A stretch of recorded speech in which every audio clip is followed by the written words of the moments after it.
Tonight, we're imagining what it would be like if you time traveled to medieval times. A world of knights and castles, plagues and feasts, superstition and survival. One moment you're scrolling on your phone, the next you're dodging chamber pots in the narrow streets, wearing scratchy wool and trying to figure out if the bread you just ate is safe or if it's laced with ergot. From strange customs to harsh laws, from bustling markets to the looming shadow of the church, this is a world where every day is a test of wits and luck. So take a deep breath. You're about to find out why time traveling to medieval times might not be the romantic adventure you expect. Now, before you get comfortable, as always, take a moment to like the video and subscribe to the channel if you haven't already. Also, please let us know where you're watching from and what time it is for you. Whoever is speeding up the time of day and making it fly by, please stop so I don't get old and gray. I'm joking. Now, turn on your nightlight, grab a warm blanket, and let's begin. Margaret Olai had always prided herself on being the sort of person who read instruction manuals. Particularly for toasters, her insurance company continued to mention the incident from years ago in hushed, traumatized tones. So when she inherited her great-aunt Millicent's peculiar collection of antiques, including what appeared to be a medieval astrolabe made of suspiciously modern materials, she naturally assumed there would be documentation. There wasn't.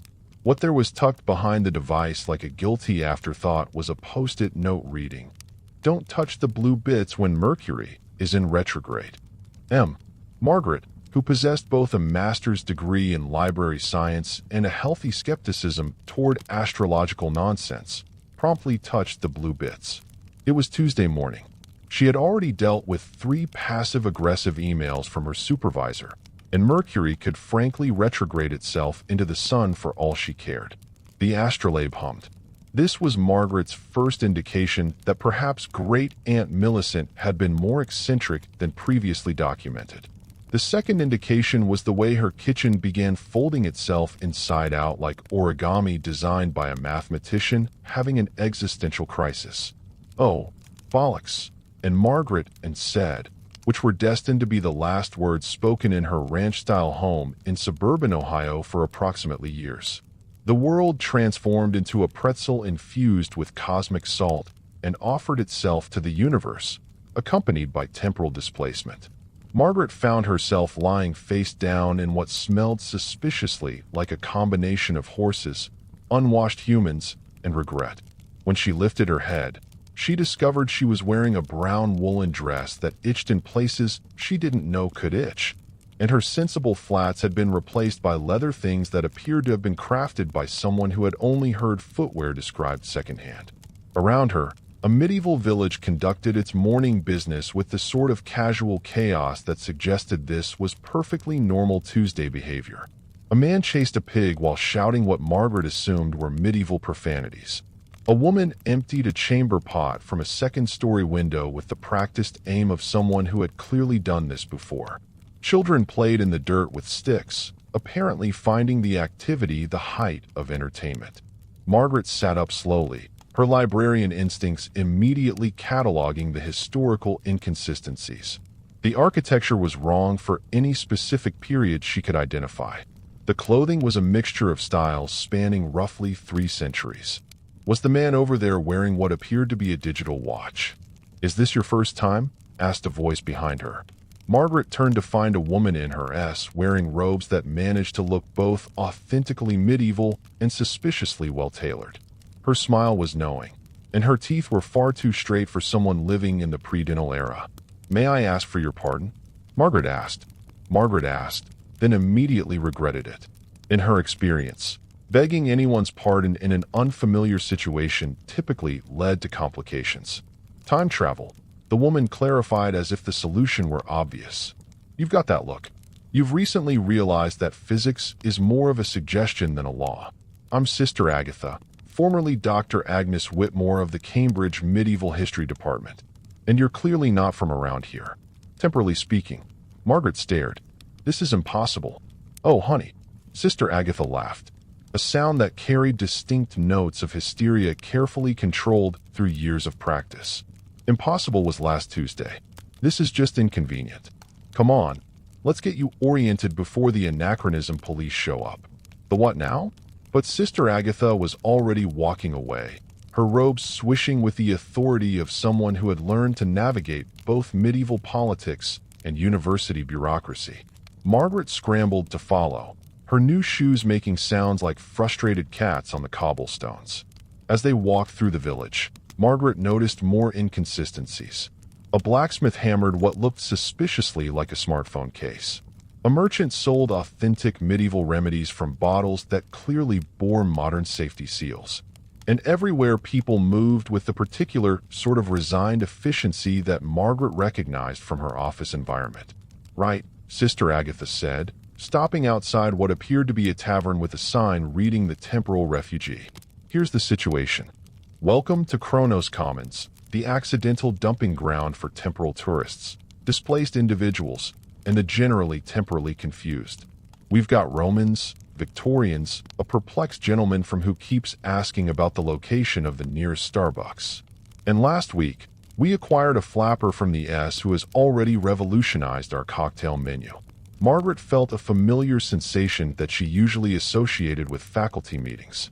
The gradual realization that she was trapped in something that made no sense, but would somehow become her responsibility. How do I get home? She asked. Sister Agatha's smile took on the sort of kindness typically reserved for delivering catastrophic news. Well, that's the question, isn't it? Some people figure it out, others don't. But the good news is we've developed quite a nice little community here. We've got running water thanks to a Roman engineer, decent food, courtesy of a Victorian chef, and surprisingly progressive social policies implemented by a group of suffragettes who arrived last spring. Margaret looked around at the village with new eyes. It wasn't medieval at all, she realized. It was something entirely new, a place where time had hiccuped, collected its mistakes, and decided to make the best of things. How long have you been here? She asked. Years is a subjective time. It could be minutes or 5 decades in the real world. Time's a bit wobbly here. Sister Agatha shrugged. But I've got to say, the research opportunities are unparalleled. Where else can you get primary source material from actual primary sources? Margaret felt herself beginning to panic, which was unfortunate because panic had never been particularly useful in her experience. But I have a job. I have a mortgage. I have a cat. Had. Sister Agatha corrected gently. Past tense is crucial when you're dealing with temporal displacement. But look on the bright side. No more mortgage payments. The temporal refugee turned out to be precisely what it sounded like. A tavern for people who had accidentally fallen through the cracks in time and were making the best of it with varying degrees of success. The proprietor was a cheerful woman named Gladys, who claimed to be from and had arrived during the Blitz expecting to find an air raid shelter. Instead, she'd found herself the accidental mayor of history's most confused municipality.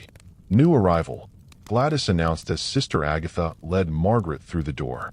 Welcome to the club that no one desired to join, yet everyone inextricably finds themselves a part of. The first drink is free, the second is on credit, and the third is your responsibility because you should know our economy by then. The tavern's interior was a fascinating collision of architectural periods. Tudor beams supported what appeared to be Art Deco light fixtures, while Roman mosaics decorated floors laid with Victorian tiles. The overall effect was like walking into time and having an identity crisis. At a corner table, a man in what looked like century clothing was engaged in animated conversation with a woman wearing a mod dress and a Roman centurion who had apparently decided to keep his armor but update his attitude. Their discussion appeared to center around the best methods for organizing a democratic government when your citizenry spanned roughly years of political evolution. That's our steering committee, Sister Agatha explained. We found that representative democracy works surprisingly well when everyone's equally confused about the present situation. Thomas, who hails from the year, arrived shortly after signing a document he describes as terribly important, which is why he has strong opinions about governance. Veronica, who is from, holds strong opinions on a wide range of topics. Marcus has strong opinions about military organization, primarily suggesting that all disputes should be settled through combat. Margaret accepted a drink from Gladys that tasted like it had been invented by someone who remembered alcohol fondly, but had to work with medieval ingredients. Although it wasn't entirely unpleasant, the drink felt like a metaphor for her entire situation. "So how does this work?" Margaret asked. "The day-to-day, you can't all just sit around drinking and forming committees." "Oh, heavens no," Gladys laughed. "We've got quite the economy going. It turns out when you put together people from different times, you get a lot of useful knowledge exchange. Marcus taught us Roman construction techniques, which the Victorian engineer improved with modern materials science, which Thomas enhanced with democratic labor practices, which Veronica revolutionized with modern efficiency methods." She gestured toward the window where Margaret could see people working on what appeared to be a construction project involving both medieval stonework and suspiciously modern-looking plumbing. "We're building a proper town hall," Sister Agatha explained, "complete with meeting rooms, a library, and what Veronica insists on calling a social services department. Apparently, temporal displacement comes with its own unique set of bureaucratic needs." "But surely someone's trying to get home," Margaret asked. The tavern went quiet in a way that suggested she'd touched on a sensitive subject. Gladys polished a glass with unnecessary intensity, while Sister Agatha developed a sudden interest in the pattern of the tablecloth. "Well," Thomas said from the corner table, his colonial American accent carrying clearly across the room. "That's rather the central question, isn't it? Some folks spend all their time trying to figure out the way back. Others come to the conclusion that staying in the present isn't necessarily a bad thing. And some," he trailed off, "some," Margaret prompted. "Some discover that home isn't quite what they remembered," Veronica finished, her London accent crisp, despite the anachronistic setting. "Turns out, when you've been gone for subjective years, certain assumptions about what you want to return to start looking rather questionable." Marcus, the Roman centurion, nodded gravely.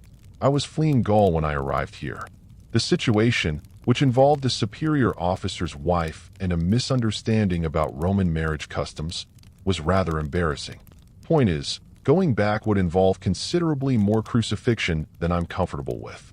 Margaret felt the weight of her life settling around her like an ill-fitting coat. Her job at the library, while stable, had become increasingly automated and decreasingly fulfilling. Her marriage had ended years ago when her husband discovered that his midlife crisis required a motorcycle and a year-old named Crystal. Her mortgage was for a house that had always felt too large for one person and too small for the life she'd imagined she'd have. "How do you know if you want to go back?" she asked quietly.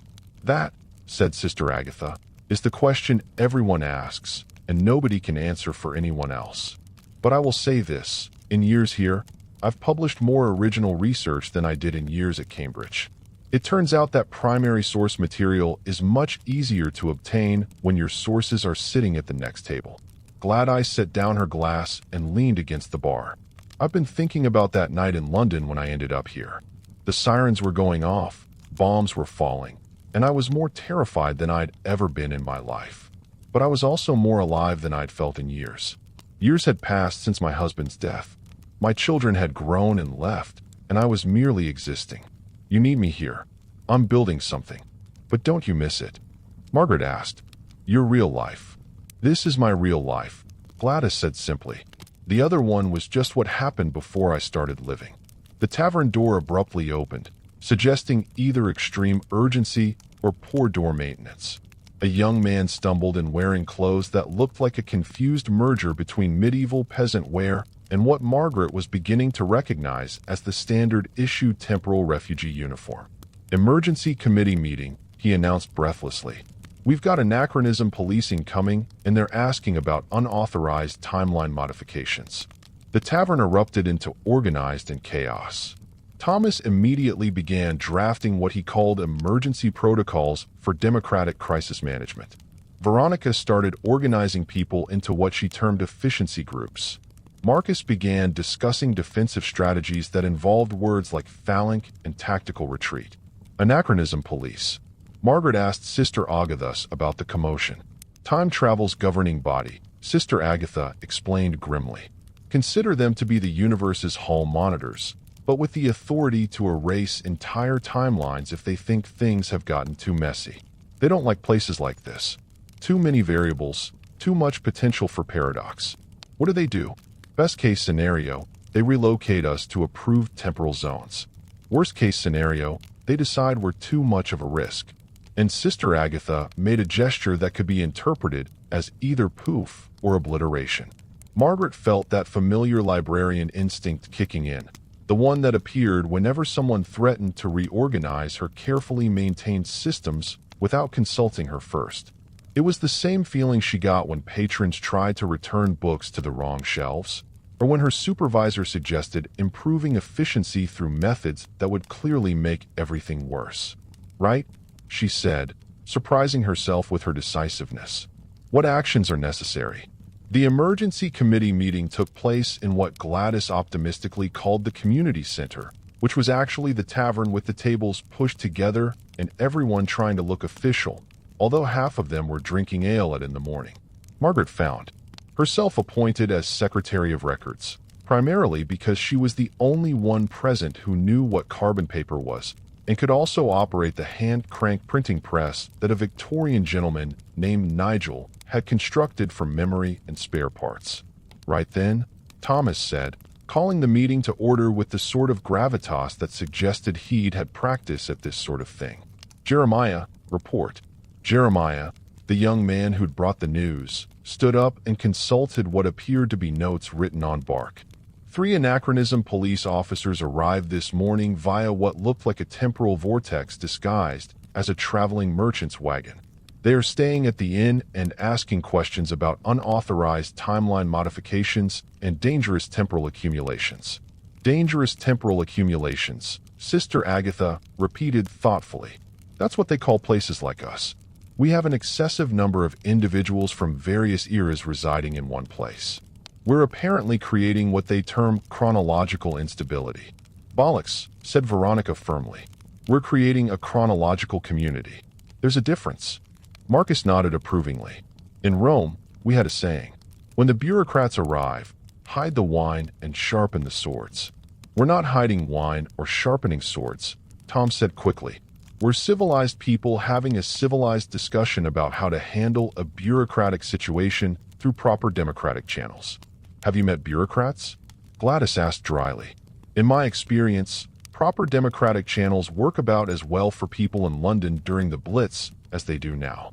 That is not at all, and you mostly have to muddle through and hope for the best. Margaret found herself taking detailed notes, partly out of professional habit and partly because writing things down helped her think. As she wrote, patterns began to emerge. The anachronism police seemed concerned about their community's effect on the timeline, but from what she could gather, they hadn't actually done anything to affect it. They were just living their lives in a place that technically shouldn't exist. What exactly is the timeline we're supposedly affecting? She asked. The room went quiet. Margaret was beginning to recognize this particular type of silence. It was the same one that occurred in library staff meetings when someone asked obvious questions that revealed fundamental problems with the entire system. Well, Sister Agatha said slowly, that's rather complicated. See, technically, none of us should be here. We should all be in our original times, living our original lives, making our original contributions to history. But we're not affecting our original times, Margaret pointed out. We're not there. If anything, our absence should have more impact than our presence here. Ah, said Nigel, the Victorian engineer, speaking up for the first time. That's where it gets intriguing. My research, which I've dedicated a significant amount of time to, indicates that our disappearances have received compensation. Compensated how? Thomas asked.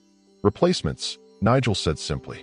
The timeline has generated substitute versions of us to fill the gaps we left behind. My wife believes I died in a factory accident. Sister Agatha's university believes she took early retirement. Margaret's library believes she moved to Florida to care for an elderly relative.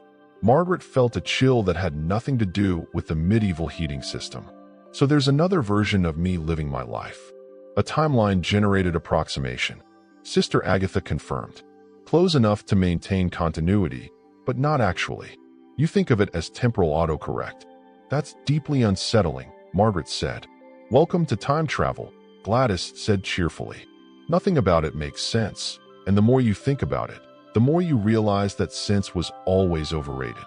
Anyway, the meeting continued for another hour with various committee members proposing solutions that ranged from diplomatic negotiation, Thomas, to strategic misdirection, Veronica, to trial by combat, Marcus predictably. Margaret found herself thinking about the other version of herself, living in her house, doing her job, and presumably feeding her cat. Was that version of her fulfilled? Was she living the life Margaret had been too afraid to lead? I propose, she said, interrupting a discussion about the proper protocol for addressing temporal law enforcement, that we find out what the anachronism police actually want before we decide how to respond to them. Revolutionary thinking, Veronica said approvingly. Gather intelligence before forming strategy. I like her. It's called reconnaissance, Marcus added. Basic military procedure. It's called common sense, Gladys said. But I suppose that's revolutionary enough in most situations. Thomas nodded thoughtfully. Margaret raises an excellent point. We've been assuming they want to shut us down or relocate us. But perhaps their concerns are more specific. Jeremiah, what exactly were they asking about? Jeremiah consulted his bark notes again. They wanted to know about unauthorized historical documentation, anachronistic technological development, and unsanctioned temporal education programs. Margaret felt her librarian instincts tingling. Those are very specific concerns, not general timeline protection, specific activities. Sister Agatha's been writing papers about medieval life based on direct observation, Nigel said slowly. I've been developing hybrid technologies using knowledge from multiple times, and we've all been sharing knowledge across historical boundaries. We've been learning from each other, Margaret said. And apparently that's what they're worried about. The room fell silent again. But this time it was the thoughtful silence of people realizing they were in more trouble than they'd initially understood, but also possibly more right than they dared to hope. So Thomas said finally, we're not just temporal refugees. We're temporal revolutionaries. Accidental temporal revolutionaries, or Sister Agatha corrected. The best kind, Veronica said with satisfaction.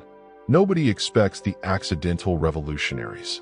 Margaret looked around the room at her fellow temporal misfits and felt something she hadn't experienced in years. The sense that she was precisely where she was supposed to be, doing exactly what she was supposed to do. She appeared to be tasked with challenging the fundamental principles of temporal law enforcement by radically establishing a functional community. Right then, she said, surprising herself again with her decisiveness. Let's go talk to these anachronism police and find out exactly what kind of revolution we're accidentally leading. Based on her experience with various forms of bureaucratic authority, Margaret expected the anachronism police to be polite, efficient, and firmly convinced that their approach was the only logical one. They had taken up residence in the Ville's only inn, which was run by a cheerful woman from the 10th century, who had adapted to her unusual clientele by developing what she called a flexible approach to customer service. The three officers were sitting in the inn's common room when Margaret's diplomatic delegation arrived. Thomas had insisted on formal protocols. Veronica had insisted on strategic positioning, and Marcus had insisted on bringing weapons, ceremonial purposes only, he'd assured them, while checking the edge on his gladius. Margaret had insisted on bringing tea service because, in her experience, any difficult conversation went better with proper refreshments. The lead officer was a woman who introduced herself as Inspector Kronos, which Margaret suspected was either an assumed name or evidence that the anachronism police had a department devoted entirely to ironic nomenclature. She was wearing what appeared to be a uniform designed by someone who had been told to create timeless professional attire and had interpreted the term as a boring gray suit that could plausibly exist in any century. Thank you for meeting with us, Inspector Kronos said as Margaret arranged the tea service on the inn's largest table. We appreciate your cooperation in this matter. Our pleasure, Thomas replied smoothly. Though I confess, we're uncertain about the nature of the matter that requires our cooperation. Inspector Kronos consulted a tablet that definitely hadn't existed in any time period Margaret could identify. You're aware that this settlement exists in violation of several temporal accords? We weren't aware there were temporal accords, Sister Agatha said mildly. Perhaps you could enlighten us. Margaret poured tea while listening to Inspector Kronos explain the complex legal framework that apparently governed time travel. According to the temporal accords, unauthorized time travel was prohibited, temporal settlements were forbidden, and cross-temporal knowledge sharing was considered a class chronological offense punishable by timeline. Rehabilitation. Timeline rehabilitation sounds ominous, Veronica observed. It's a humane process, Inspector Kronos assured her. We simply relocate individuals to appropriate temporal zones where they can live productive lives without disrupting historical continuity. Separate us, you mean? Margaret said, offering the sugar cubes. Send us back to our original times whether we want to go or not. The personal preferences of temporally displaced persons are secondary to the stability of the timeline, Inspector Kronos replied, accepting her tea with the sort of politeness that suggested she'd been trained in diplomatic protocols, but found them tedious. Margaret felt that familiar librarian anger rising, the specific fury that came from dealing with people who prioritized systems over people and called it necessary efficiency, and who decided that timeline stability was more important than personal autonomy. Inspector Kronos looked genuinely puzzled by the question. The temporal authority, of course. Timeline stability maintains the proper order of historical events. Whose proper order? Thomas asked, his colonial revolutionary instincts clearly activated. Who gave this temporal authority the right to determine how people should live their lives? The authority derives from temporal law, which exists to prevent paradoxes and maintain historical accuracy. Inspector Kronos explained patiently, as if speaking to children who couldn't understand basic concepts. Historical accuracy according to whom? Sister Agatha asked. I've spent years here conducting primary research that's revealed significant errors in accepted historical narratives. Are you more interested in preserving factual accuracy or in upholding your own interpretation of accuracy? Margaret watched Inspector Kronos's face carefully. Years of dealing with library patrons had taught her to recognize the exact moment when someone realized their position might not be as unassailable as they'd assumed. Inspector Kronos was having that moment right now. Your research is part of the problem, one of the other officers said, speaking for the first time.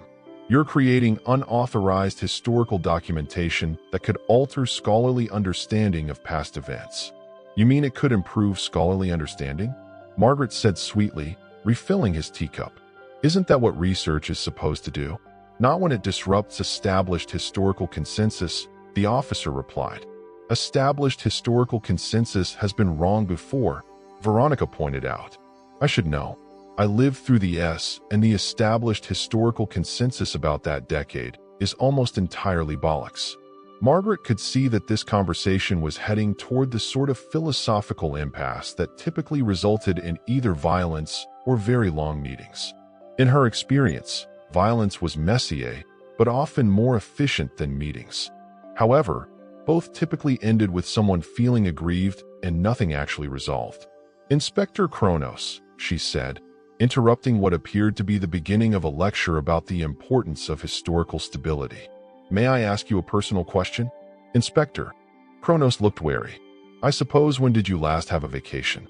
The question clearly wasn't what Inspector Kronos had expected. I'm not relevant to this investigation.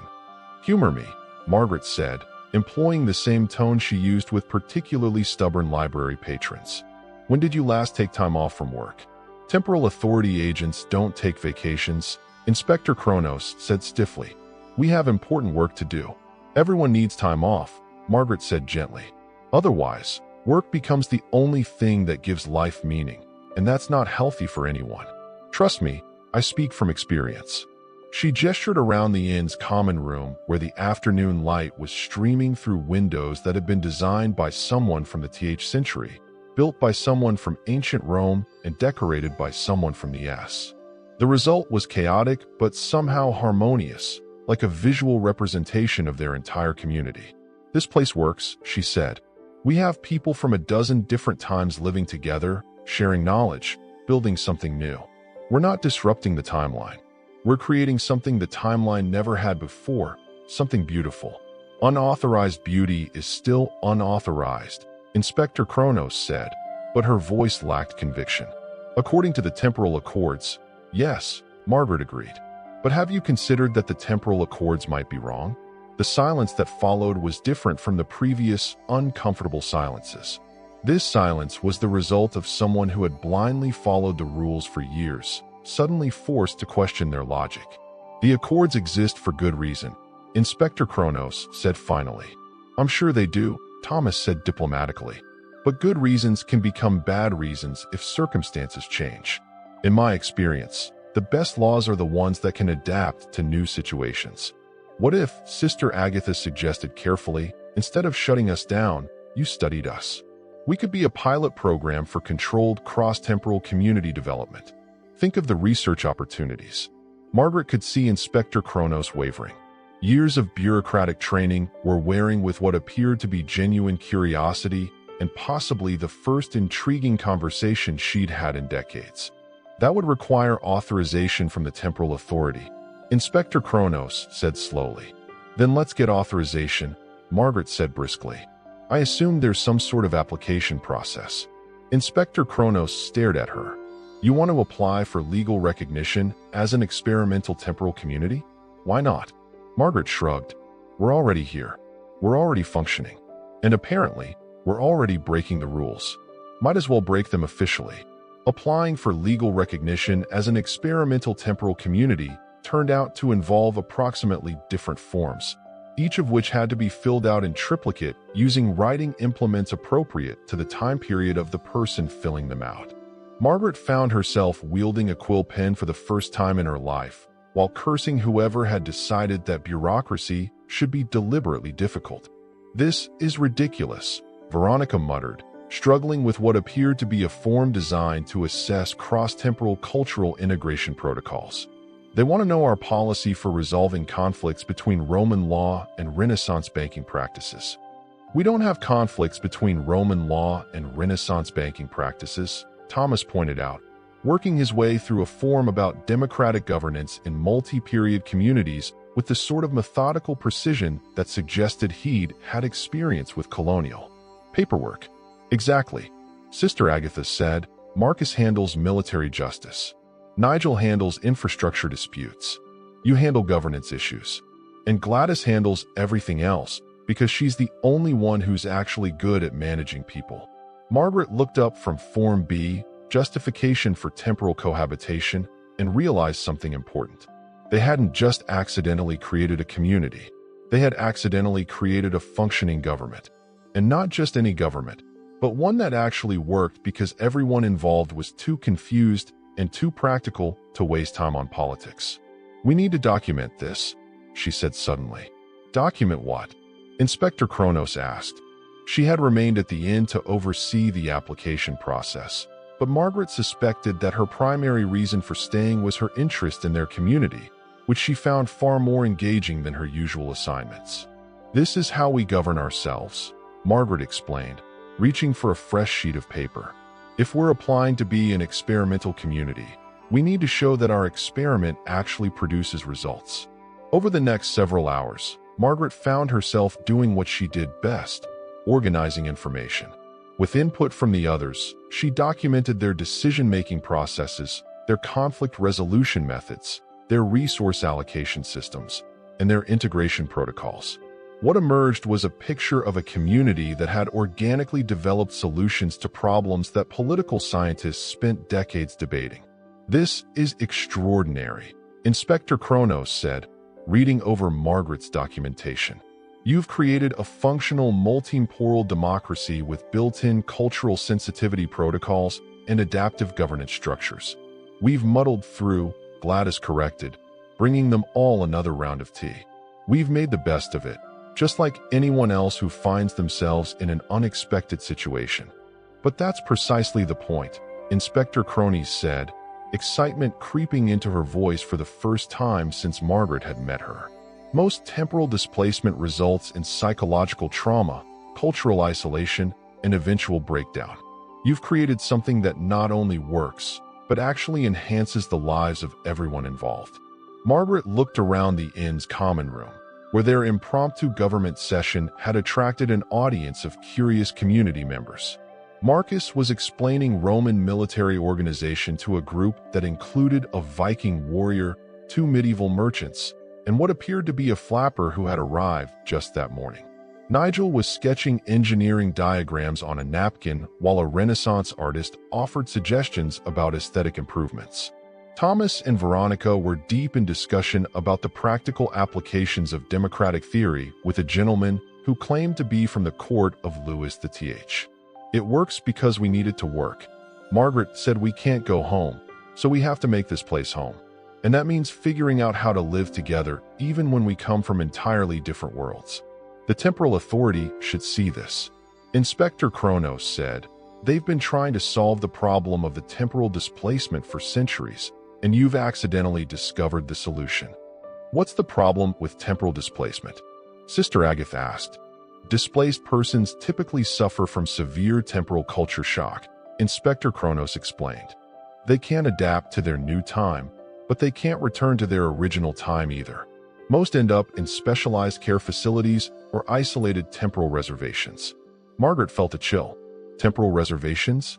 Quarantine zones where displaced persons can live out their lives without affecting the timeline, Inspector Kronos said, apparently not noticing the horror on everyone's faces. "It's considered the most humane solution." "Humane," Thomas repeated flatly. "You isolate people from society and call it humane. It's better than the alternative." Inspector Kronos said defensively, "Uncontrolled temporal displacement can cause paradoxes, timeline disruptions, and even reality cascades." "Has that actually happened?" Margaret asked. "Or is it theoretical?" Inspector Kronos paused. "Well, theoretical, but the risk is theoretical," Margaret finished. "Meanwhile, the reality is that you're condemning people to isolation based on theoretical risks." She stood up feeling the same sense of righteous indignation that had sustained her through years of fighting budget cuts and bureaucratic interference at the library. "Inspector Kronos, I think it's time the temporal authority met with some people who have actually made temporal displacement work." "You want to petition the temporal authority directly?" Inspector Kronos asked, looking alarmed. "I want to invite them to visit," Margaret corrected. "Let them see what we've built here. Let them meet our community. Let them understand that temporal displacement doesn't have to be a problem to be managed. It can be an opportunity to be embraced." The room went quiet again, but this time it was the excited silence of people who had just realized they were about to do something either very brave or very stupid and weren't entirely sure which. "That said," Veronica slowly, "is either brilliant or completely insane. In my experience," Gladys said cheerfully, "the best ideas are usually both." Inspector Kronos looked around the room at the faces of people who had accidentally revolutionized temporal community planning and were now proposing to take their revolution directly to the highest levels of temporal authority. Margaret could see her trying to calculate the potential consequences, weigh the risks against the benefits, and figure out whether supporting this plan would advance or destroy her career. "I'll need to send a preliminary report first," she said finally. "Prepare them for the possibility of an unconventional solution to the displacement problem." "Unconventional solutions are the best kind," Marcus said approvingly. "In Rome, we had a saying, when conventional tactics fail, try something so unexpected that your enemies defeat themselves through confusion." "Did Romans actually say that?" Thomas asked. "No," Marcus admitted cheerfully, "but they should have. It's excellent advice." Margaret looked at Inspector Kronos, who was staring at their community with the expression of someone who had come to enforce the rules and instead discovered that they might need changing.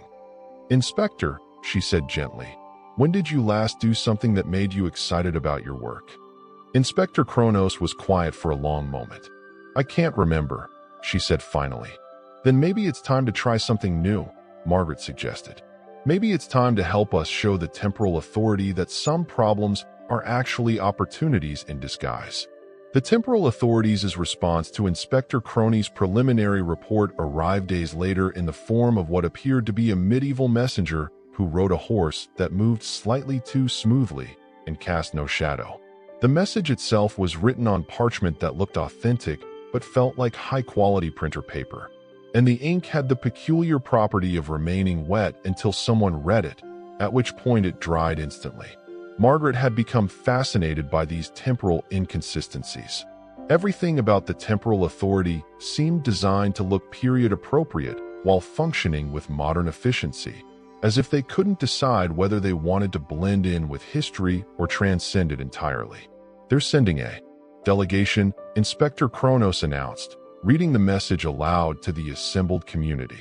Senior Inspector Paradox, Inspector Causality, and Director Temporal will arrive tomorrow to assess the viability of Kronos Commons as an experimental temporal community. Director Temporal, Sister Agatha asked. "That's either a critical person or someone with a deeply unfortunate name." "Both probably," Veronica said. "In my experience, the most important bureaucrats always have the most ridiculous titles." Margaret felt the familiar flutter of anxiety that preceded any important inspection, whether it was library auditors, health department officials, or apparently temporal law enforcement. But underneath the anxiety was something else. Excitement. For the first time in years, she was part of something that mattered, something worth fighting for. "Right then," she said, standing up with the sort of decisiveness that surprised everyone, including herself. "We have one day to prepare for the most important visitors this community has ever received. I suggest we show them exactly what we've accomplished here." The next hours passed in a blur of organized chaos that would have made any event planner weep with either admiration or despair. Gladys organized a feast that showcased culinary techniques from different times. Nigel provided the entire village with a comprehensive overview of infrastructure improvements, highlighting the innovations that emerged from the fusion of Roman engineering, Victorian precision, and modern material science. Thomas prepared a presentation on their governance structure that managed to be both academically rigorous and practically applicable. Margaret found herself coordinating the entire effort, which felt remarkably similar to organizing the library's annual fundraising gala, except with more times involved and significantly higher stakes. She discovered that her years of managing library events had prepared her surprisingly well for managing temporal diplomacy. The delegation arrived precisely at noon, stepping out of what appeared to be a traveling merchant's wagon that definitely hadn't been there moments before. Director Temporal turned out to be a woman who looked like she could have been anywhere between and years old, wearing robes that managed to suggest both medieval authority and modern professionalism. Senior Inspector Paradox was a tall man with the sort of precisely groomed appearance that suggested he took temporal regulations very seriously indeed. Inspector Causality was younger with the eager expression of someone who had recently been promoted and was determined to prove worthy of the position. "Welcome to Kronos Commons," Margaret said, stepping forward with a sort of confidence usually reserved for dealing with particularly difficult library board members. "We're honored by your visit." Director Temporal looked around the village square where the community had assembled to greet their visitors. Her expression was carefully neutral, but Margaret caught her pausing to study the architectural innovations, the way people from different times were naturally interacting, and the general atmosphere of purposeful activity. Inspector Kronos has submitted a preliminary report suggesting that this community represents a viable alternative to traditional temporal displacement protocols. Director Temporal said, "We're here to assess the accuracy of that assessment. We'd be delighted to show you around," Thomas said, stepping forward with colonial diplomatic charm. "Perhaps we could begin with our governance center." What followed was the most unusual tour Margaret had ever participated in. They showed the delegation their democratic decision-making processes, their conflict resolution methods, their resource allocation system, and their integration protocols. At each stop, community members demonstrated not just how their systems worked, but why they worked. The key insight, Sister Agatha explained, as they stood in what had become their informal Rearch Center, is that temporal displacement doesn't have to mean cultural isolation. When you put people from different times together, they don't just adapt to each other, they enhance each other. She gestured to a wall covered with research notes, engineering diagrams, artistic collaborations, and what appeared to be a detailed analysis of democratic theory written in 4 different languages by authors from 4 different centuries. We're not just preserving historical knowledge, she continued. We're creating new knowledge by combining historical perspectives in ways that have never been possible before. Inspector Corsality was taking in Enel notes, while Senior Inspector Paradox maintained an expression of professional skepticism. Director Temporal, however, was studying the research wall with the sort of intense focus that suggested she was seeing something she hadn't expected. "This is unprecedented," she said finally. "Cross-temporal knowledge synthesis on this scale. The implications are extraordinary. The implications are what we live with every day," Gladys said cheerfully, appearing with a tray of refreshments that somehow managed to appeal to taste preferences from across the centuries. "Turns out, when you stop worrying about the implications and start focusing on the practicalities, most problems solve themselves." The tour continued through the afternoon with the delegation observing everything from Marcus conflict resolution sessions, which involved more shouting than Margaret was comfortable with, but seemed to work, to Nigel's engineering workshops, which had produced innovations that probably shouldn't have been possible with available materials. However, Margaret was aware that the evening feast would determine the success or failure of their argument. As the community gathered around tables that had been built by combining Roman construction techniques with Victorian craftsmanship and modern ergonomic principles, she watched the delegation observe something that couldn't be documented or measured: the simple fact that their community was genuinely happy. "I have a question," Director Temporal said as the meal wound down. "What happens when someone wants to leave?" The question lingered in the air, akin to an uncomfortable truth that everyone had been evading. Margaret felt her stomach clench because this was the one aspect of their community they hadn't fully addressed.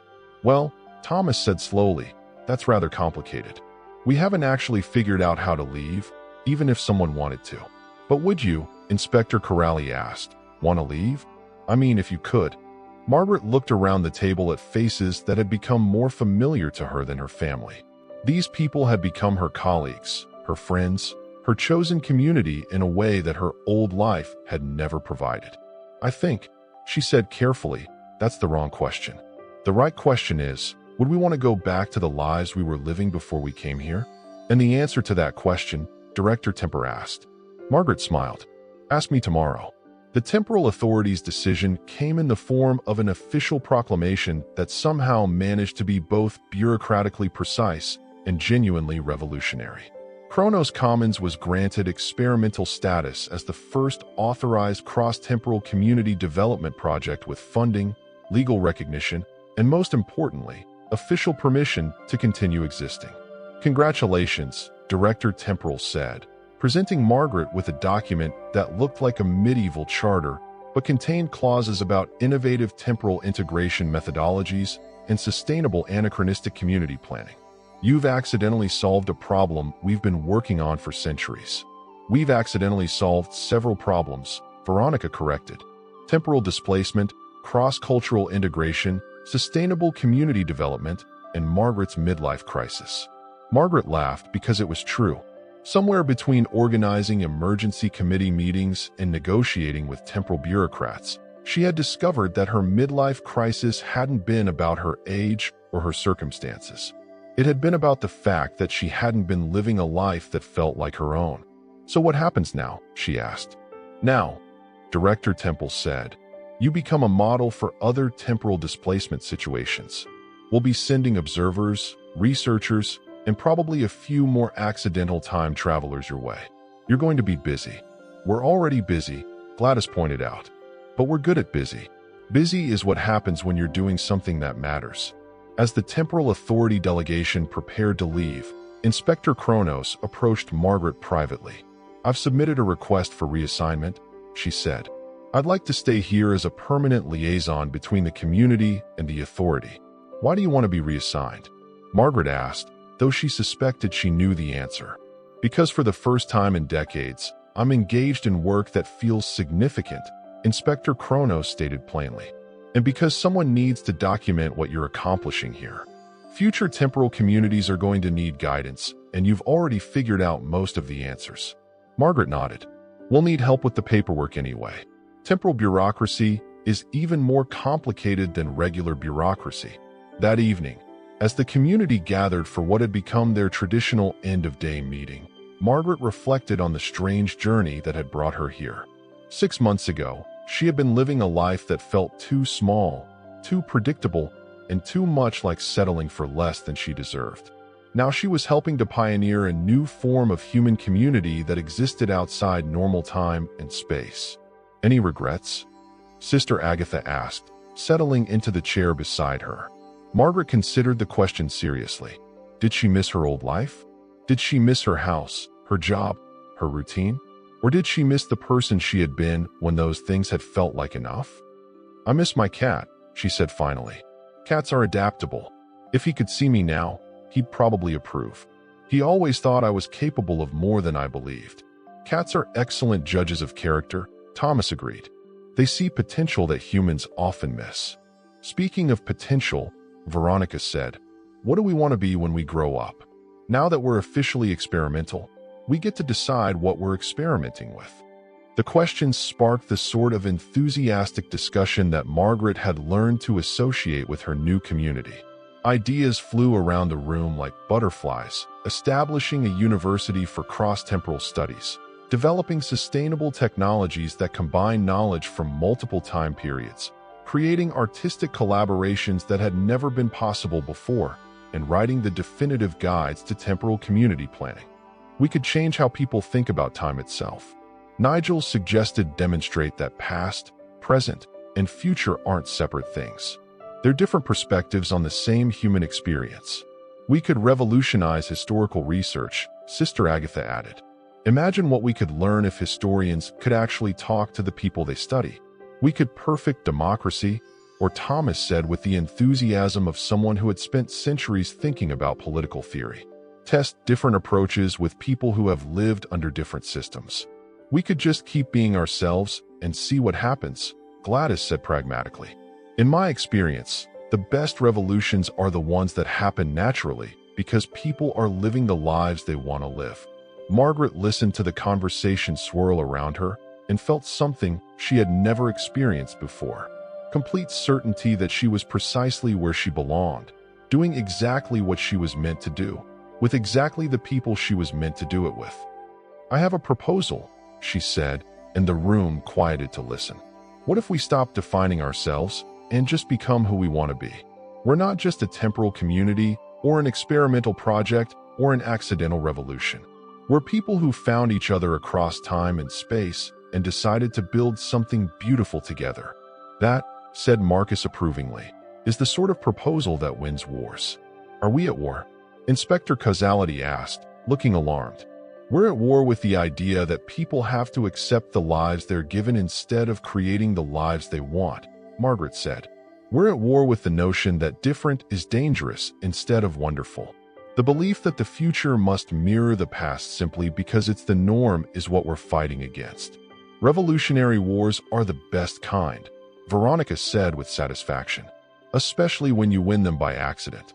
As the meeting wound down and people began drifting back to their homes that had been built by combining architectural knowledge from across the centuries, decorated with art created through cross-temporal collaboration and filled with the sort of contentment that came from living in a community where everyone belonged, Margaret stepped outside to look up at stars that had witnessed all of human history.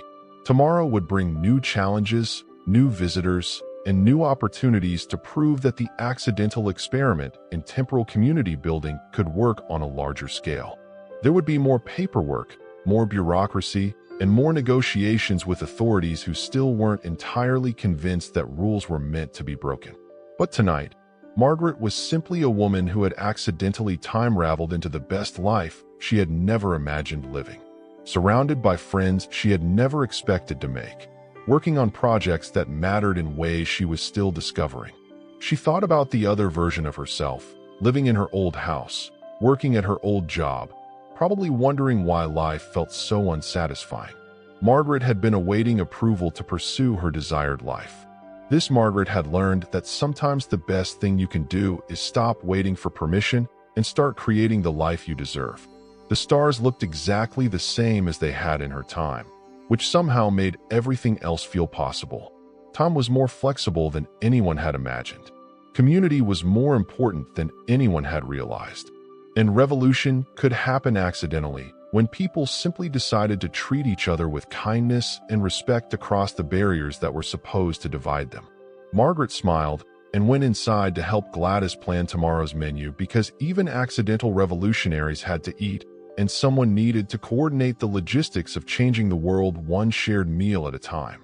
After all, she was still a librarian at heart, and librarians understood that the most important revolutions were the ones that happened quietly, one person at a time, through the simple act of helping people find exactly what they were looking for, even when they hadn't known they were looking for it. If you were to travel back in time to medieval times, it would be wise to bring more than just a sandwich. The air was thick with smoke and the scent of questionable hygiene. You'd likely start your day with stale bread, spend your afternoon dodging chamber pots dumped from windows, and end your evening praying you don't catch something with pox in the name. And if you thought plumbing was awful in your first apartment, try a bucket in the corner of a drafty hut. The medieval life was a grind, quite literally. Your teeth on coarse bread, your hands on calluses, your mind on survival. Tonight's story reminded us that while the past is fascinating, it's also a pretty good reason to say thank you for the world we live in now. So, if you're still awake, just take a deep breath. There are no leeches present here, no blacksmith hammers ringing in your ears. Just the gentle sound of my voice, cozy rain in the background, and the gift of a bed with an actual mattress. Sleep well, my friend. May your dreams be free of mud, plagues, and medieval taxes. Sweet dreams, and as always, sleep tight and good night. September the th. Elizabeth Tudor was born at Greenwich Palace amidst a flurry of anticipation and unease. Her father, King Henry VIII, had broken from the Catholic Church to marry her mother in Berlin. So Elizabeth's birth was charged with political tensions. The king, desperate for a male heir, found himself disappointed when the infant turned out to be a girl. Still, baby-yet Elizabeth bore the weight of dynastic hopes. Her every coo or cry analyzed for signs that the Tudor line might endure. The infant's earliest days unfolded in a court grappling with religious upheaval. Henry's new Church of England stood at odds with Rome. Courtiers whispered about the king's next move. The queen attempted to shield her daughter from the swirling environment, ensuring she received the best available wetnesses and comfort. However, the precariousness quickly became apparent. A few years later, and faced execution due to dubious charges of treason and adultery. Motherless at 2, Elizabeth was declared illegitimate by her father's decree, losing her title of princess. Raised in separate royal households, Elizabeth seldom saw Henry VIII. Various stepmothers came and went with some offering brief maternal warmth. She formed a particularly close bond with Catherine Parr, Henry's sixth wife, who oversaw her education. Elizabeth's tutors recognized a remarkably bright mind. She excelled in languages by adolescence. She spoke fluent Latin, French, and Italian, eventually picking up Spanish as well. She pored over classical texts, gleaning rhetorical finesse from Secura and moral lessons from Greek philosophers. Even in childhood, she learned to keep her emotions cloaked, forging a calm exterior that masked inner tensions, an attribute that would prove crucial in her future reign. A fateful shift occurred when Henry died leaving Elizabeth's half-brother, Edward V, as king. Under the regency of Protestant reformers, the religious climate skewed more radical. Elizabeth, though outwardly cooperative, carefully navigated factional disputes. She relocated the household of Catherine Parr, who had remarried to Thomas Seymour. That arrangement sparked scandal. Seymour was rumored to show Elizabeth overly familiar attention, fueling gossip that tarnished her reputation. The teenage princess soon departed, mindful that any whiff of impropriety could end her precarious position in the succession line. This brush with danger reinforced her instincts for self-preservation. Edward's short reign was followed by that of Elizabeth's half-sister, Mary I, a devout Catholic determined to restore papal authority. Mary viewed Elizabeth with suspicion, seeing in her a rallying figure for Protestant interests. As rebellions cropped up, Elizabeth found herself accused of complicity. She was taken to the Tower of London where her mother had met her end and then placed under house arrest at Woodstock. The gloom of potential execution hung over her, but lacking firm evidence, Mary couldn't condemn her. Over years, Elizabeth trod a careful path, denying any involvement in plots while discreetly maintaining her network of protest and allies. Eventually, Mary's failing health lifted Elizabeth from her shadow. In November, Mary died childless. Elizabeth, ascended the throne. The people welcomed her with cautious optimism, hoping for an end to religious strife. However, no one could foresee the firmness with which Elizabeth would steer the ship. She inherited a kingdom exhausted by years of persecution and entangled in European alliances. Furthermore, lingering doubts about her legitimacy and ability to produce an heir plagued the realm. Courtiers pressed for her to marry promptly, believing a queen regent threatened stability unless her husband took the reins. Elizabeth, though aware of the political logic, also recognized that marriage might curb her autonomy. In her first weeks as queen, Elizabeth took bold symbolic steps. She chose moderate Protestant advisors like William Seal, striving to unify the country. She declared her intent for a religious settlement that neither persecuted Catholics harshly nor caved to papal demands. She navigated a delicate balance, cognizant that either extreme could undermine her rule.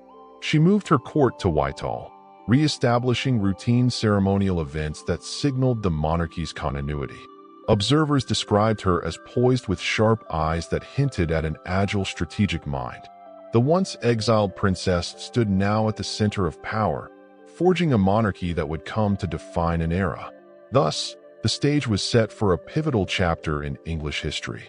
Elizabeth's early experiences, maternal execution, paternal neglect, complex family ties had shaped a cautious, perceptive approach.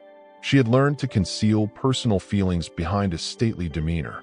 Armed with intellectual acumen gleaned from classical texts, the realm now looked to her for stability, religious compromise, and a reassertion of national identity. For Elizabeth, it was time to prove that a female sovereign, even one with a contested legitimacy, could guide England through its labyrinth of political storms. From the outset of her reign, Elizabeth I confronted a land torn by religious factionalism. Under Mary I, staunch Catholic policies reigned with Protestant heretics burnt at the stake. Though those violent measures ended, many Catholics remained loyal to Rome. Meanwhile, radical Protestants clamored for more extreme reforms. Elizabeth recognized that a middle path was essential for national peace. The Elizabethan religious settlement aimed for a broad church approach. The Act of Supremacy declared her supreme governor of the Church of England, and the Act of Uniformity prescribed a moderate Protestant liturgy. While it alienated hardliners on both sides, it established a stable framework that endured. This religious compromise had consequences. Catholics abroad questioned her legitimacy, urging Mary, Queen of Scots, Elizabeth's Catholic cousin, to claim England's throne. Mary, exiled from Scotland ended up in England, effectively under house arrest. Elizabeth, wary of dethroning a fellow anointed queen, faced a quandary. Mary's presence fueled conspiracies, yet executing her set a dangerous precedent. This predicament lingered for decades, turning Mary into an epicenter of Catholic plots that threatened Elizabeth's life and reign. Beyond religion, Elizabeth's foreign policy shaped her early years on the throne.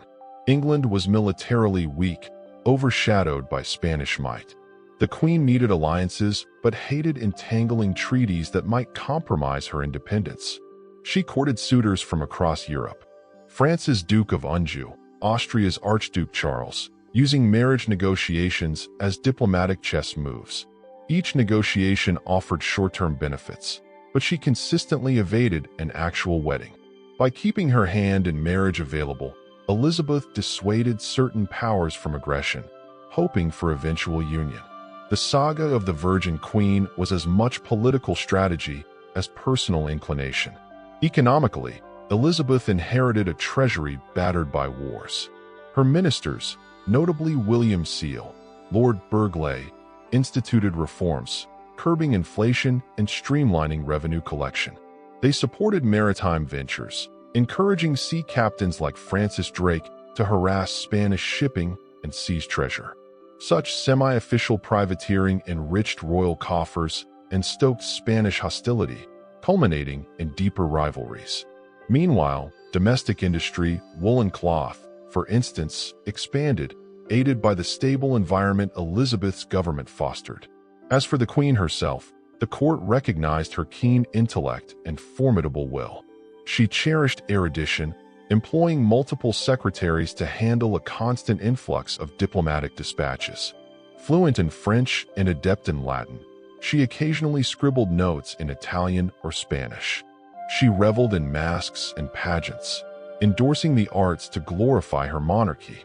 She made a point of progresses, traveling with her retinue through the countryside, letting her subjects glimpse the royal presence. This practice built loyalty for seeing their queen in person, resplendent with pearls and embroidered gowns, stirred patriotic pride. A lesser-known aspect was her reliance on intelligence networks. Elizabeth, aware that conspiracies loomed, authorized spy masters like Sir Francis Walsingham to intercept letters, employ informants, and uncover plots. This clandestine apparatus uncovered multiple assassins or traitors financed by Spain or papal agents. By revealing such threats, Queen justified harsher policies against recalcitrant Catholics. Some criticized these tactics as oppressive, but to Elizabeth, survival mandated vigilance. Another challenge: cultural expectations for queens. She faced jabs about her gender, with some male courtiers urging a kingly partner. She responded by forging a regal persona, insisting subjects see her as both king and queen, a line reflecting her dual role. She skillfully navigated male-dominated councils, awarding title carefully to ensure no single noble overshadowed her. She also used fashion as a political tool. Her elaborate gowns, iconic ruffs, and jewel-laden wardrobes signaled the monarchy's majesty. This cultivated image buttressed her authority in an era still grappling with a female sovereign. In parallel, Elizabeth's personal circle remained small. She could be witty and charming, dancing or joking with favorites like Robert Dudley. But letting affection overshadow Prudence risked scandal. Rumors flew about her closeness to Dudley, fueling suspicion that she might marry him.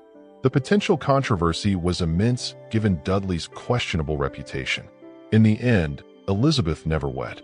She cherished her autonomy, well aware that a consort could overshadow or manipulate her.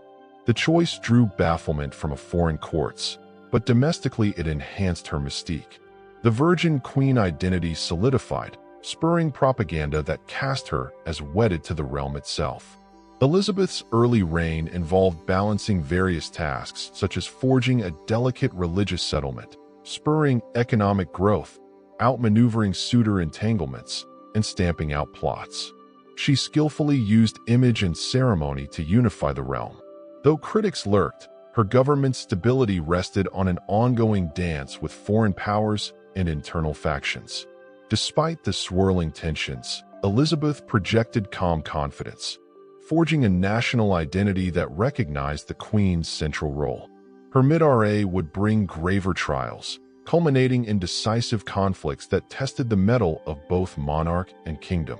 By the mid-S, Elizabeth's realm faced a new wave of external threats. The ascendant Spanish Empire under King Philip II brimmed with zeal to reassert Catholic supremacy and avenge the raids on Spanish commerce by English privateers.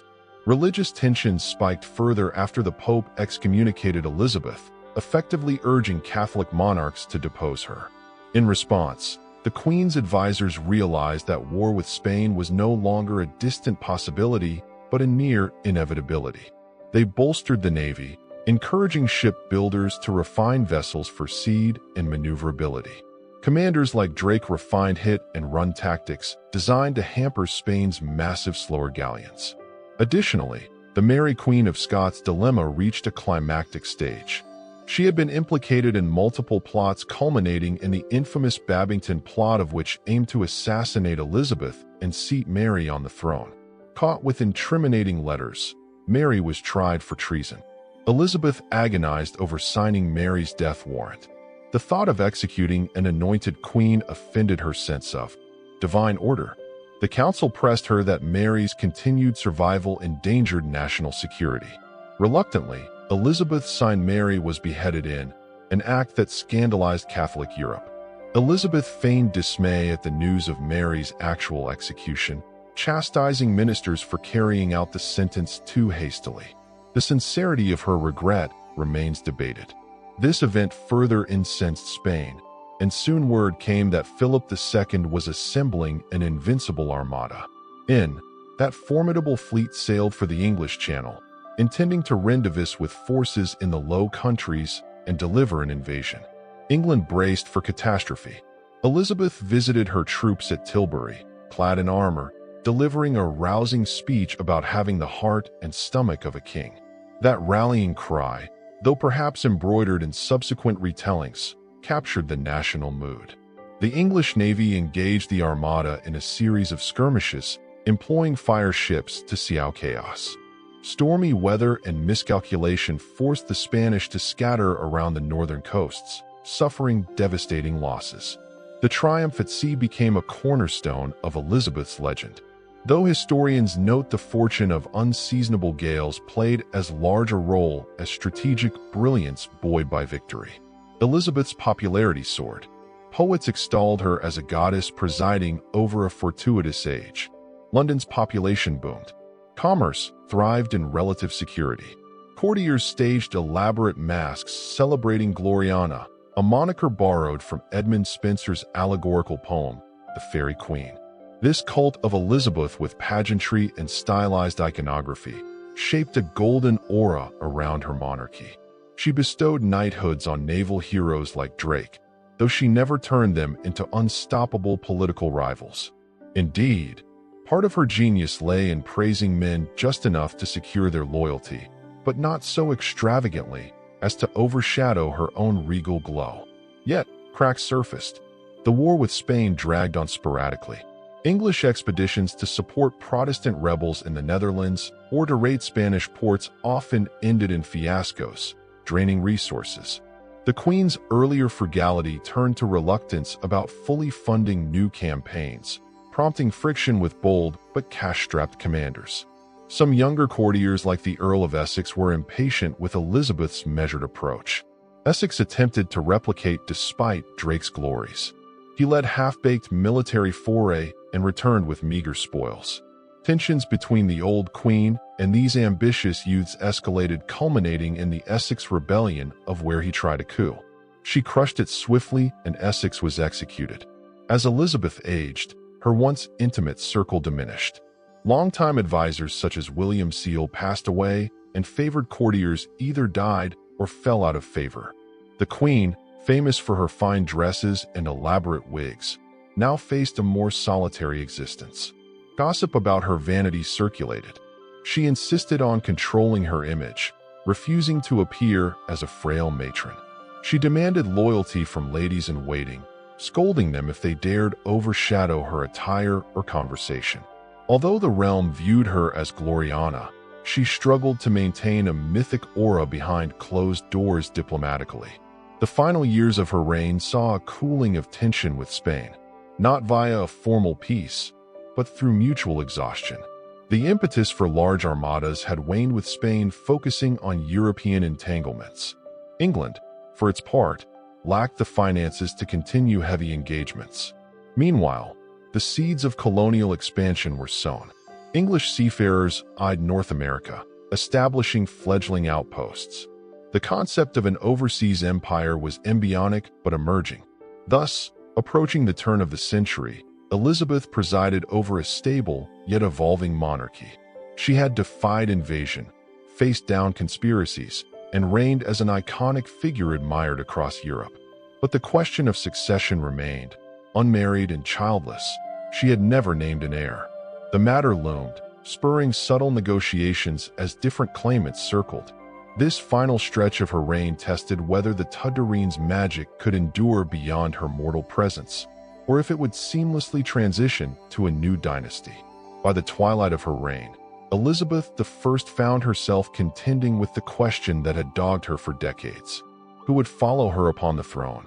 No official heir had been named, though many whispered that James V of Scotland, a Protestant and son of the executed Mary, Queen of Scots, was the likely candidate. Elizabeth, ever cautious about naming a successor, understood that the moment she sanctioned an heir, her authority might knee. Yet the gentry and the powerful were anxious, fearing a resurgence of civil strife if the crown's transition lacked clarity. As the years waned, the Queen's court saw fewer robust festivities. Elizabeth's health was not the best, and her mood darkened by the loss of cherished confidants. Once a fed explorer, so Walter Raleigh fell from Elizabeth's favor. The Earl of Essex, her erstwhile golden boy, died a traitor. Meanwhile, the luminous circle that had celebrated her youth, Bess of Hardwicke, Countess of Leicester, and others had scattered. England's population soared beyond a million, many living precariously in squalid conditions. Bread riots flickered in adverse harvest years, and the cost of warfare remained burdensome. Some critics murmured that the Queen's refusal to adapt to a new generation's demands indicated the monarchy was adrift. Yet, Elizabeth never lost her political savvy. She carefully managed sessions of Parliament, deftly deflecting demands for certain policy changes. She employed subtle flattery, reminding them that as a mother to her people, she prized their well-being above all. This rhetorical style, combining maternal sentiments with regal authority, continued to woo the common folk. Indeed, from the countryside to London's teeming streets, loyalty to the Queen remained high, an outgrowth of national pride partly forged by that earlier victory over the Spanish Armada. In the realm of arts, the Elizabethan theater blossomed, spearheaded by William Shakespeare, Christopher Marlowe, and others. Though Elizabeth seldom attended public performances at the Globe, she invited theatrical troupes to court. She found enjoyment in comedic interludes, even if she publicly maintained a formal veneer. This cultural renaissance, ignited under her watch, was a point of national distinction, with traveling players bringing both dramatic flair and moral allegories to distant corners. The synergy of crowns and creativity underscored an epic known as the Elizabeth and Golden Age. Throughout, the religious settlement endured, though Puritan elements pressed for stricter reforms, criticizing the hierarchical structure of bishops. The Queen tolerated moderate Puritan pleas, but cracked down on radical preachers who undermined her supreme governorship. Catholic recusants faced fines or pressure to conform, though large-scale persecution was less aggressive than during Mary's reign. Despite friction, Elizabeth's stance staved off religious civil war. This equilibrium, though not perfect, enabled commerce and exploration to flourish. Merchants ventured to the Levant, the Baltic, and the Americas, sowing early seeds of a global maritime trade.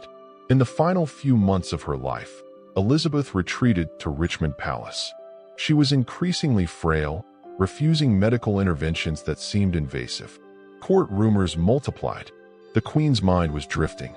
She was losing appetite, or she stood for hours too proud to rest. Modern historians debate the exact cause of her decline. Some speculate pneumonia or depression. She dreaded naming James publicly, but subtle negotiations with his envoys paved the way for a smooth succession. Advisors like Robert Seel quietly prepared the details. According to tradition, Elizabeth, too weak to speak in her last hours, made a vague gesture endorsing James as successor. She died on March the age, after years on the throne, a record at the time for an English monarch. Her coffin was carried from Whitehall to Westminster Abbey, the silent crowds reflecting on an era shaped by her image. That day closed the Tudor line, with James V of Scotland becoming James I of England, inaugurating the Stuart dynasty. Yet, the Tudor brand had not ended in chaos. Elizabeth's measured approach, for all her reluctances, ensured a relatively peaceful handover. In the wake of her passing, tributes soared. Pamphlets hailed her as the wisest princess, the mother of her people, and a near-legendary Fishuru who steered the nation from the shadows of religious tyranny.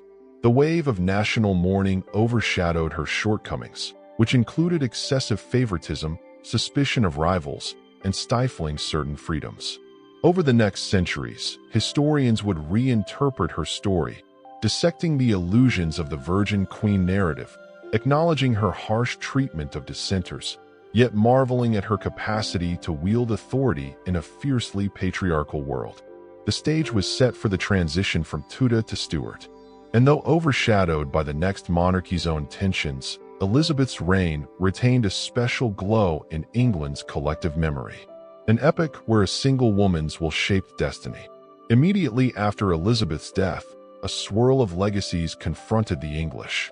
James I, newly ascendant, inherited a stable realm, but also the burden of living up to the fabled glory. Over the ensuing decades, the myth of Elizabeth would be embellished by dramatists, historians, and genealogists, forging a romantic image of a queen unblemished by error. Yet parallel undercurrents recognized her complexities.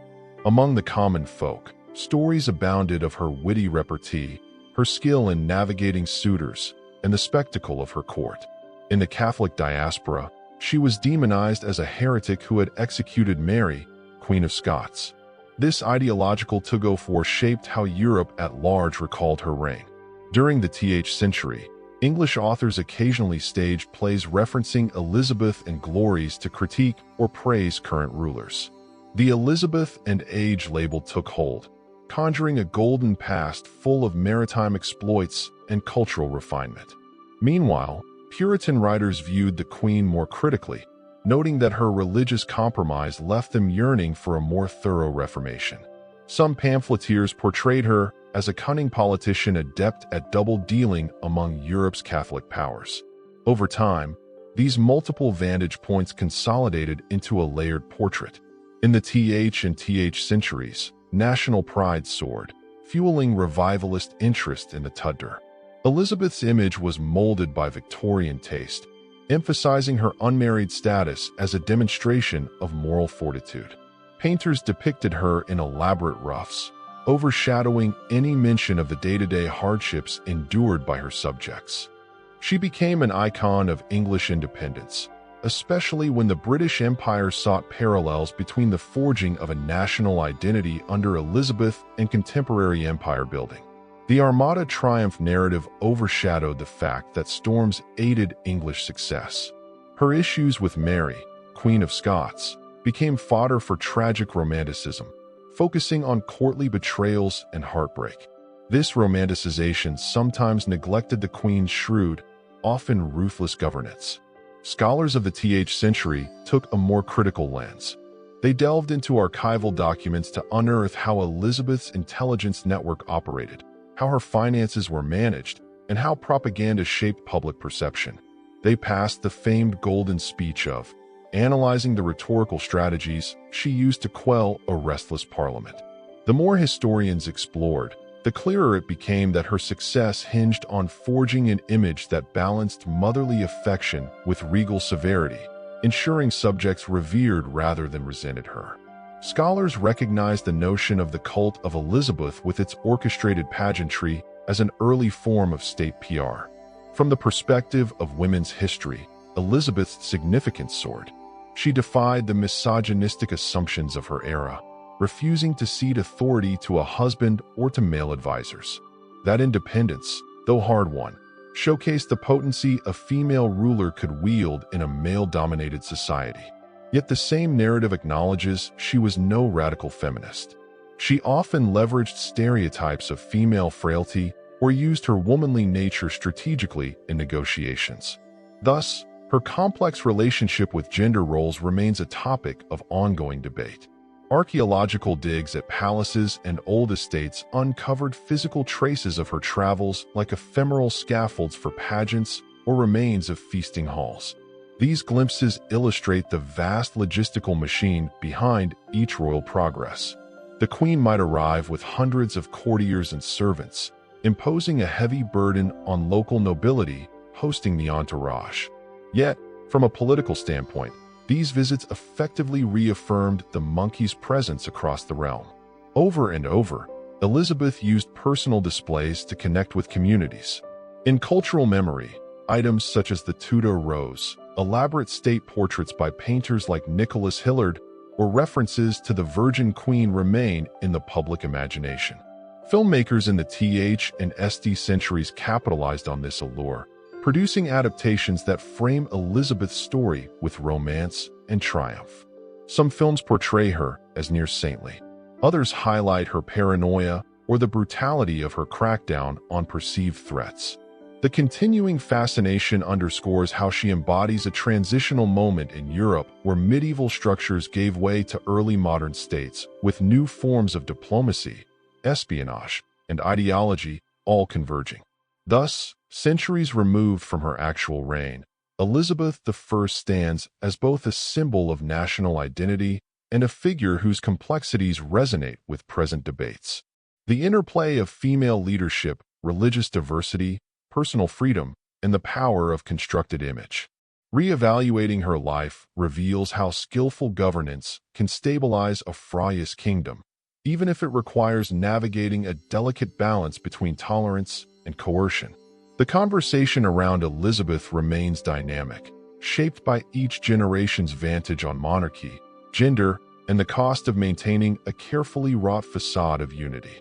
Elizabeth's story resonates with the notion that midlife can be a time of both reflection and strategic boldness. She ascended the throne at, but arguably her most defining decisions, the forging of a moderate religious settlement, the careful dance of marriage negotiations unfolded as she matured in the face of personal regrets, lack of a direct heir, and external crises, Spanish hostility, internal plots. She repeatedly displayed resilience under the lens of older wisdom. Yet that sagacity was not innate. It sprang from a youth marked by precariousness, shaping a thorough calculation in adult life. One lesser-discussed aspect is her intellectual curiosity. She was no passive figurehead. She read widely from classical philosophers to contemporary political treatises and engaged in theological debates with ambassadors. She wrote translations of texts, including Plutarch, honing linguistic precision. In an era when many noble women possessed only basic literacy, Elizabeth's depth of scholarship commanded respect. She used this knowledge to steer councils, referencing classical examples of leadership or mercy, grounding her decisions in a broader worldview than simple realpolitik. Another dimension concerns her approach to management and delegation. Faced with a swirl of court factions, some aligned with Seal, others with Dudley, and various vying for influence, she balanced them by a rotating favor, ensuring no single man overshadowed the rest. This delicate maneuver allowed her to maintain her position as the ultimate arbiter, thereby preventing entrenched monopolies of power. While modern management gurus highlight transparency or direct leadership, Elizabeth's method was subtler. She nurtured multiple power centers, pitting them gently against each other to sustain a stable equilibrium. This method reveals a strategic cunning that, while occasionally breeding resentment, retained her supremacy in a fractious environment. The swirl of secrecy surrounding Mary, Queen of Scots, also underscores Elizabeth's careful manipulation of intelligence. She personally reviewed coded letters, weighed evidence, and authorized infiltration of Catholic circles. These actions might unnerve contemporary moral standards. Yet in the cutthroat reality of century politics, such espionage was standard. The difference is Elizabeth's relative subtlety. She rarely boasted of her spy master's successes. She recognized the value of illusions, letting conspirators believe they had infiltrated her circle, while in fact, her watchers tracked every step. Age imbued her with a distinct sense of gravity. In speeches to Parliament, she framed herself as a guardian of the realm's welfare, addressing them as my lords and my good people, tapping into paternal or maternal imagery. She rarely showed overt temper in public, though courtiers recalled her sharp tongue in private, laced with scathing wit. She might banish a courtier from her presence for a trifling offense, then recall him soon after, sending the message that loyalty was paramount, while partial forgiveness might be extended. This capacity to pivot from severity to magnanimity cemented her as unpredictable yet revered, a trait modern leaders might emulate in more tempered forms. Beyond the realm of politics, her personal attire and courtly fashion set trends across Europe. She championed fresh tailor to experiment with embroidered silks, extensive ruffs, and striking color palettes. But behind the magnificence was a strategic layering of fabric. It signified her rank while concealing normal aging or times of ill health. The resulting mystique helped define the monarchy's brand. Similarly, she championed structured ceremonies like elaborate coronation anniversaries or public feast days. These events reaffirmed the bond between sovereign and subject, forging an emotional tie that buttressed the monarchy's intangible authority. Her approach to the arts had lasting effects. She never personally funded epic building projects like some European royals given her limited treasury. But her patronage of music, portraiture, and drama triggered a cultural efflorescence. Key composers thrived producing refined polyphonic works performed at chapel. Her endorsement of secular drama laid the groundwork for Shakespeare's rise. She recognized that cultural prestige elevated national pride, thus investing in intangible capital that would outlast her. This fosters an analogy to modern soft power, a concept in global relations. In sum, Elizabeth's mid to late reign exemplifies how a leader can orchestrate multi-layered strategies, leaning on intellectual depth, balancing internal factions, leveraging espionage, and forging cultural identity. Her longevity on the throne was no accident. It was an evolving mastery of monarchy in an era thick with risk. For those in midlife, her model suggests that the lessons gleaned from earlier turmoil, exile, precarious legitimacy can blossom into confident leadership when harnessed with discipline. Even so, her story underscores that behind the regal facade lay real heartbreak and regrets, particularly on questions of family and moral contradictions. That humanness only deepens the fascination with this queen who navigated a world not designed for women in power, forging a golden age from the crucible of adversity. When Elizabeth I died on March at Richmond Palace, she left a kingdom dramatically changed from the one she inherited. Elizabeth averted religious civil wars, asserted an English navy against Spanish dominance, and planted the seeds of a maritime empire. Yet the Queen's final moments offered a poignant contrast to the ceremonial grandeur that had marked her public life. Accounts say she refused to rest, standing or sitting in pensive silence for hours, as if grappling with the knowledge that her story was nearly done. The question of her successor, James V of Scotland, was all but settled. Elizabeth's last gesture, whether a whispered name or silent acceptance, cleared the way for the Stuarts, bridging the Tudor to a new era. The immediate aftermath saw an outpouring of tributes. Noble houses and commoners alike mourned the Virgin Queen, the stalwart figurehead who had reigned years. Her body was transported by barge along the Thames, a spectacle of black drapes and heraldic flags. Observers lining the shores recalled how decades earlier the young queen had ascended to quell the chaos left by her half-siblings. Now the realm faced another transition. But Elizabeth's half-century of leadership gave many confidence in the monarchy's stability. James' succession was mostly peaceful, a testament to the processes Elizabeth had overseen. Over the centuries, historians dissected her image with fresh angles. Some championed her as a golden archetype, praising her unwavering sense of duty. Others uncovered her manipulative use of virginity as political currency or pointed out the authoritarian edge in how she stamped out dissent. Century scholarship introduced psychoanalytic readings, linking her mother's beheading to her reluctance to marry. Meanwhile, feminist analyses recognized her capacity to subvert patriarchal norms by forging a distinctly female monarchy that demanded masculine respect. Archaeological research, too, contributed excavations at palatial sites and covered courtyards used for lavish tilts or dancing events.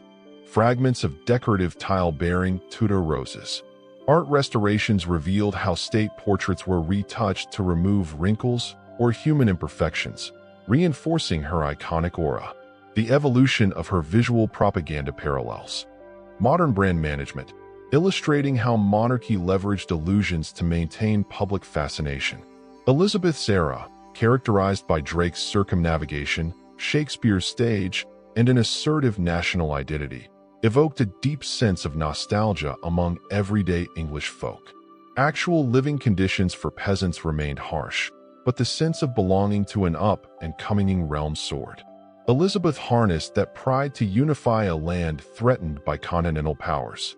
She left behind no direct heir, but her intangible bequest was a monarchy reinvigorated by a sense of national destiny. Though future conflicts like the English Civil War would test that unity severely, in the present, Elizabeth's story continues to enthrall. Tourists flock to the Tower of London or Hampton Court, longing for glimpses of her era's grandeur. Historians piece together details from diaries, ambassadors' dispatches, and state papers. The creative arts produce films reimagining her as everything from an iron-willed warrior to a lonely figure overshadowed by politics. Such portrayals reflect changing cultural values. We admire her resilience, critique her harshness, empathize with her personal constraints. Each generation reads new lessons into her life, whether celebrating female power or lamenting the cost of absolute monarchy. Her tomb rests in Westminster Abbey, overshadowed by the more elaborate memorial of her half-sister Mary I. Erected during James I's time, it depicts Elizabeth recumbent, ironically sharing a memorial with Mary in a symbolic burying of old rivalries. While the effigy is fairly simple, visitors often linger, mindful that the occupant reshaped Europe's power balance. The inscriptions hail her as a paragon of wisdom, praising her as of her sex the pride of all time the wonder. The rhetoric might be thick, but it echoes how she was revered by her contemporaries. In the end, Elizabeth I stands as the testament to the synergy of personal cunning, cultural stewardship, and circumstance. The child, overshadowed by a father's quest for a male heir, grew into a queen who refused to be overshadowed by any spouse or continental monarch. That improbable arc, from uncertain princess to undisputed sovereign, still captivates.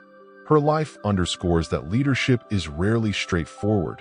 Forging alliances, stifling conspiracies, and projecting authority demand constant recalibration. Indeed, her success lay not in an unyielding set of principles, but in agile responses to crisis. Through this fluid style, she carved a stable realm from a swirl of dangers. Centuries later, that story endures. When we think of the Great Depression, we see dust storms and breadlines in sepia. Before we can appreciate the psychological impact of the economic collapse, we must remember the world that was lost. A world of extraordinary optimism and excessive consumerism that few today can imagine. Americans believed in endless prosperity almost religiously. The typical manufacturing pay has increased by approximately % since the early S. Most new urban homes have indoor plumbing, long a luxury. In less than a decade, car ownership rose from million to million. Perhaps most telling, % of American families, not just the wealthy, but teachers, clerks, and factory workers invested in the stock market. We thought we'd discovered economic immortality, said Philadelphia radio salesperson Martin Steinberg. My customers bought Philos and RCAs on installment plans with % down. I set up their new consoles as they discussed their investments. Milton gave stock advice. Stock tips were given to the shoe shine boy. Those should have been warning signs, but we were drunk with affluence. Often forgotten is how boom times generated a strange isolation. Extended families that lived together for economic reasons split into nuclear units. Many young couples bought homes in new projects far from parents and grandparents. Americans' individualism and materialism damaged community institutions. Sunday became a day for new car drives, reducing church attendance. Local social clubs became commercial entertainment establishments. When the crash came, we discovered at how much we'd sacrificed for material goods, remarked late Boston girl Elenina Winthrop. At an insurance company, my father was well positioned. We owned a Packard, Frigidaire, and phone. We scarcely knew our neighbors. Everyone competed for new gadgets and things. We had little. When my father lost his job we had limited resources. They didn't know us well enough to help, and we were ashamed to ask for assistance. American society's atomization would be deadly during the economic crisis. Many families suffered alone, without community safety nets. American banks were unexpectedly vulnerable to financial instability's first tremors. In the U.S., bank accounts were uninsured. Unlike today's FDIC's insured deposits, most Americans didn't know their deposits financed speculative investments. People viewed the collapse of rural banks in the late TH and early TH centuries as a local issue affecting backward rural communities. Continental Illinois Bank's teller Harold Jenkins recalls the denial. Management assured us these rural bank failures were isolated cases attributable to deteriorating agricultural prices. The crucial connections were missed. Our loan officers approved mortgages with low down payments and margin loans for stock buyers. After the crash, our leaders claimed a correction. This institutional blindness included government. In early, Treasury Secretary Andrew Mellon famously said, "Gentlemen, liquidate labor, stocks, farms, and real estate. We will eradicate the rot." A virtually medieval understanding of economic held that economic hardship was necessary to purify and rebuild the economy. This approach would delay significant involvement until millions were bankrupt. The psychological modifications forced on everyday Americans were most acute. The S influenced consumer behavior significantly. Advertisements pitched products as conveniences and identity markers. A car or cigarette brand defined one's social status. Many suffered financial and existential crisis when these material indicators disappeared. "We lost more than our money," said Mildred Hayes, a store clerk. "We forgot who we were." The life and future stories we told ourselves crashed. My husband was promoted to floor manager. We saved for a suburban house down payment. After his job loss, we moved in with his parents and slept on a fold-out couch in their parlor. How do you explain this reversal? For millions of Americans, this cognitive dissonance between expectations and reality defined the early Depression. The world they were promised had vanished overnight, leaving them in strange territory without maps or gold guides. The financial collapse of 2008 wasn't just about stock market losses affecting wealthy investors. What truly devastated ordinary Americans was the destruction of the banking system and with it their life savings. Between and over, banks failed, nearly percent of all banks in the United States. Each closure triggered cascading losses in communities where those banks operated. Unlike today's news cycle, which might report bank failures as abstract statistics, those closures were visceral community-altering events. I was walking to school when I saw the crowd outside First National, remembered Eunice Templeton, who was years old in Galesburg, Illinois, when her town's largest bank closed. People were pounding on the doors. Some women were crying. Mr. Hobart, who owned the hardware store, sat on the curb with his head in his hands. My father lost his entire savings. That night, Mother cut up an old dress to make me a new one for school. "We have to be creative now," she said, her voice all tight like she was holding something back. What's rarely discussed in Depression histories is how the crisis transformed attitudes toward money itself. Before, cash had been migrating from the mattress to the bank account as Americans embraced financial institutions. After the banking collapse, many developed a profound distrust of banks that would last generations. Communities responded by developing extraordinary alternatives to traditional currency. In Minneapolis, the organized unemployed created script certificates tied to hours of work. In California's Imperial Valley, farmers traded promissory notes backed by future crops. In Seattle, professionals formed exchange networks where doctors and lawyers traded services directly with plumbers and electricians. Wayne Thornton, a plumbing contractor in Des Moines, described his experience. "Money just disappeared. I had customers who needed leaks fixed but couldn't pay cash. I started taking chickens, home-canned vegetables, and even furniture in exchange for work. My secretary kept a ledger of who owed what. I was only getting about % of my payments in actual currency. The rest was barter or promises." This collapse of conventional currency revealed something profound about money itself. that it exists primarily as a social agreement rather than an inherent value. When that agreement faltered, communities improvised alternatives based on trust and shared necessity. For children, the Depression's monetary lessons were particularly complex. Catherine Wagner, who grew up in San Francisco, recalled, "My father had been a successful attorney before the crash. Suddenly, he was accepting payment in firewood or fish. I remember asking for a nickel for candy, and my mother cried. Not because we didn't have a nickel. We did, but because she understood that money now had to be hoarded, saved for absolute necessities." The Depression's monetary transformation was also visible in how physical currency was treated. Bills were pressed flat, coins were counted repeatedly, and cash was hidden in increasingly creative locations. Laura Hillman, whose father was a bank manager in Cincinnati, described finding money throughout their home after his death in. There were silver dollars sewn into the hems of curtains, bills tucked between book pages, coins in sealed mason jars buried in the garden. Father knew better than anyone how fragile banks were, and it marked him permanently. Beyond the practical aspects of money's transformation was a deeper philosophical shift. Americans who had embraced consumer culture and defined themselves through purchases now found themselves questioning the basis of value itself. The arbitrary nature of monetary value became unavoidably apparent when homes with dollar mortgages sold at auction for $, and when a skilled laborer's daily wage fell from dollar to dollar, if work could be found at all. We realized money was fictional, explained former banker Thomas Whitfield. Not just paper money, but the whole concept. The house didn't change physically when its price dropped %, but suddenly, the bank said it was worth a fifth of what they'd claimed last year. A man's labor didn't change when his wage was cut, but now an hour of sweat was worth half what it had been. This change made people question everything. This questioning extended to authority itself. When Presidents Hoover and Roosevelt made pronouncements about the economy, many Americans had become skeptical of official narratives.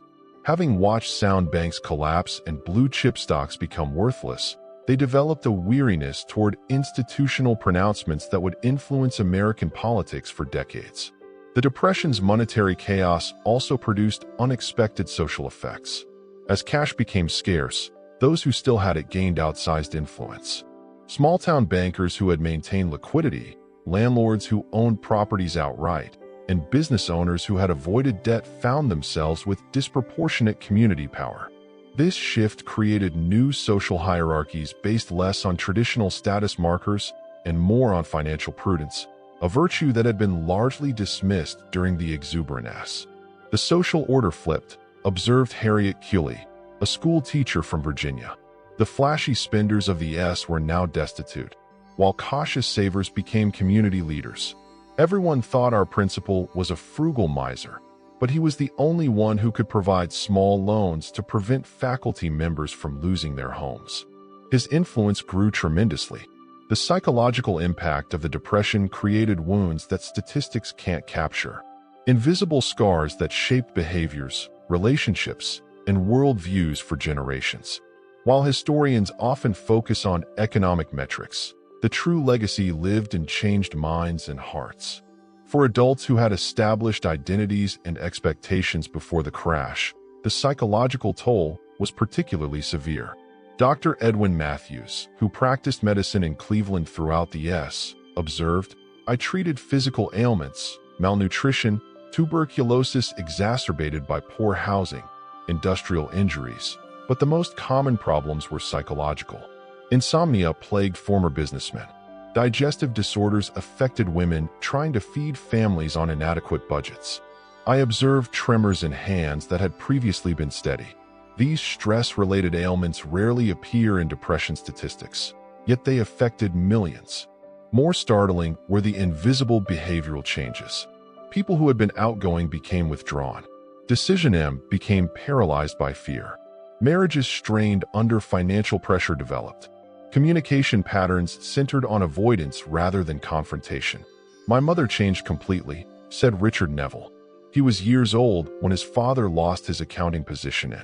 Before she'd been the neighborhood social organizer, card parties, community theater, church events. After we lost our home and moved to a rental across town, she stopped seeing friends entirely. She'd say she was too busy, but I'd find her sitting motionless by the window for hours. The woman, once the heart of our community, became nearly mute. This social withdrawal emerged as a common coping mechanism. Shame about downward mobility led many to isolate themselves rather than maintain relationships that reminded them of their losses. This isolation often compounded depression, creating cycles of emotional decline that remained unaddressed in an era when mental health care was primitive and stigmatized. For children, the psychological impacts manifested differently. Many developed extreme risk aversion and preoccupation with security that would influence their adult decisions decades later. School teachers reported students hoarding lunch leftovers and school supplies. Children as young as 6 began asking anxious questions about family finances. Clara Morton's son, who taught 3rd grade in Omaha, noted, before the Depression, children would trade sandwich halves or share treats. I observed students carefully wrapping uneven portions to take home. They'd count crayons repeatedly to ensure none were lost. These weren't behaviors their parents had directly taught them. The children were absorbing the anxiety from the atmosphere around them. What's particularly striking about Depression-era psychology was the disproportionate impact on men. In a culture that primarily defined masculine success through providership, unemployment profoundly impacted the core of male identity. Women, though certainly not immune to depression trauma, often had secondary identities as caregivers and home managers that remained intact despite financial collapse. Henry Gladwell, who spent 2 years riding the rails after losing his factory job in Akron, described this gender differential. A man without work in those days wasn't a man at all. Women could still be mothers and wives without paychecks. Women face severe hardships, but their experiences were different from men's. For us men, unemployment wasn't just economic hardship. It was emasculation.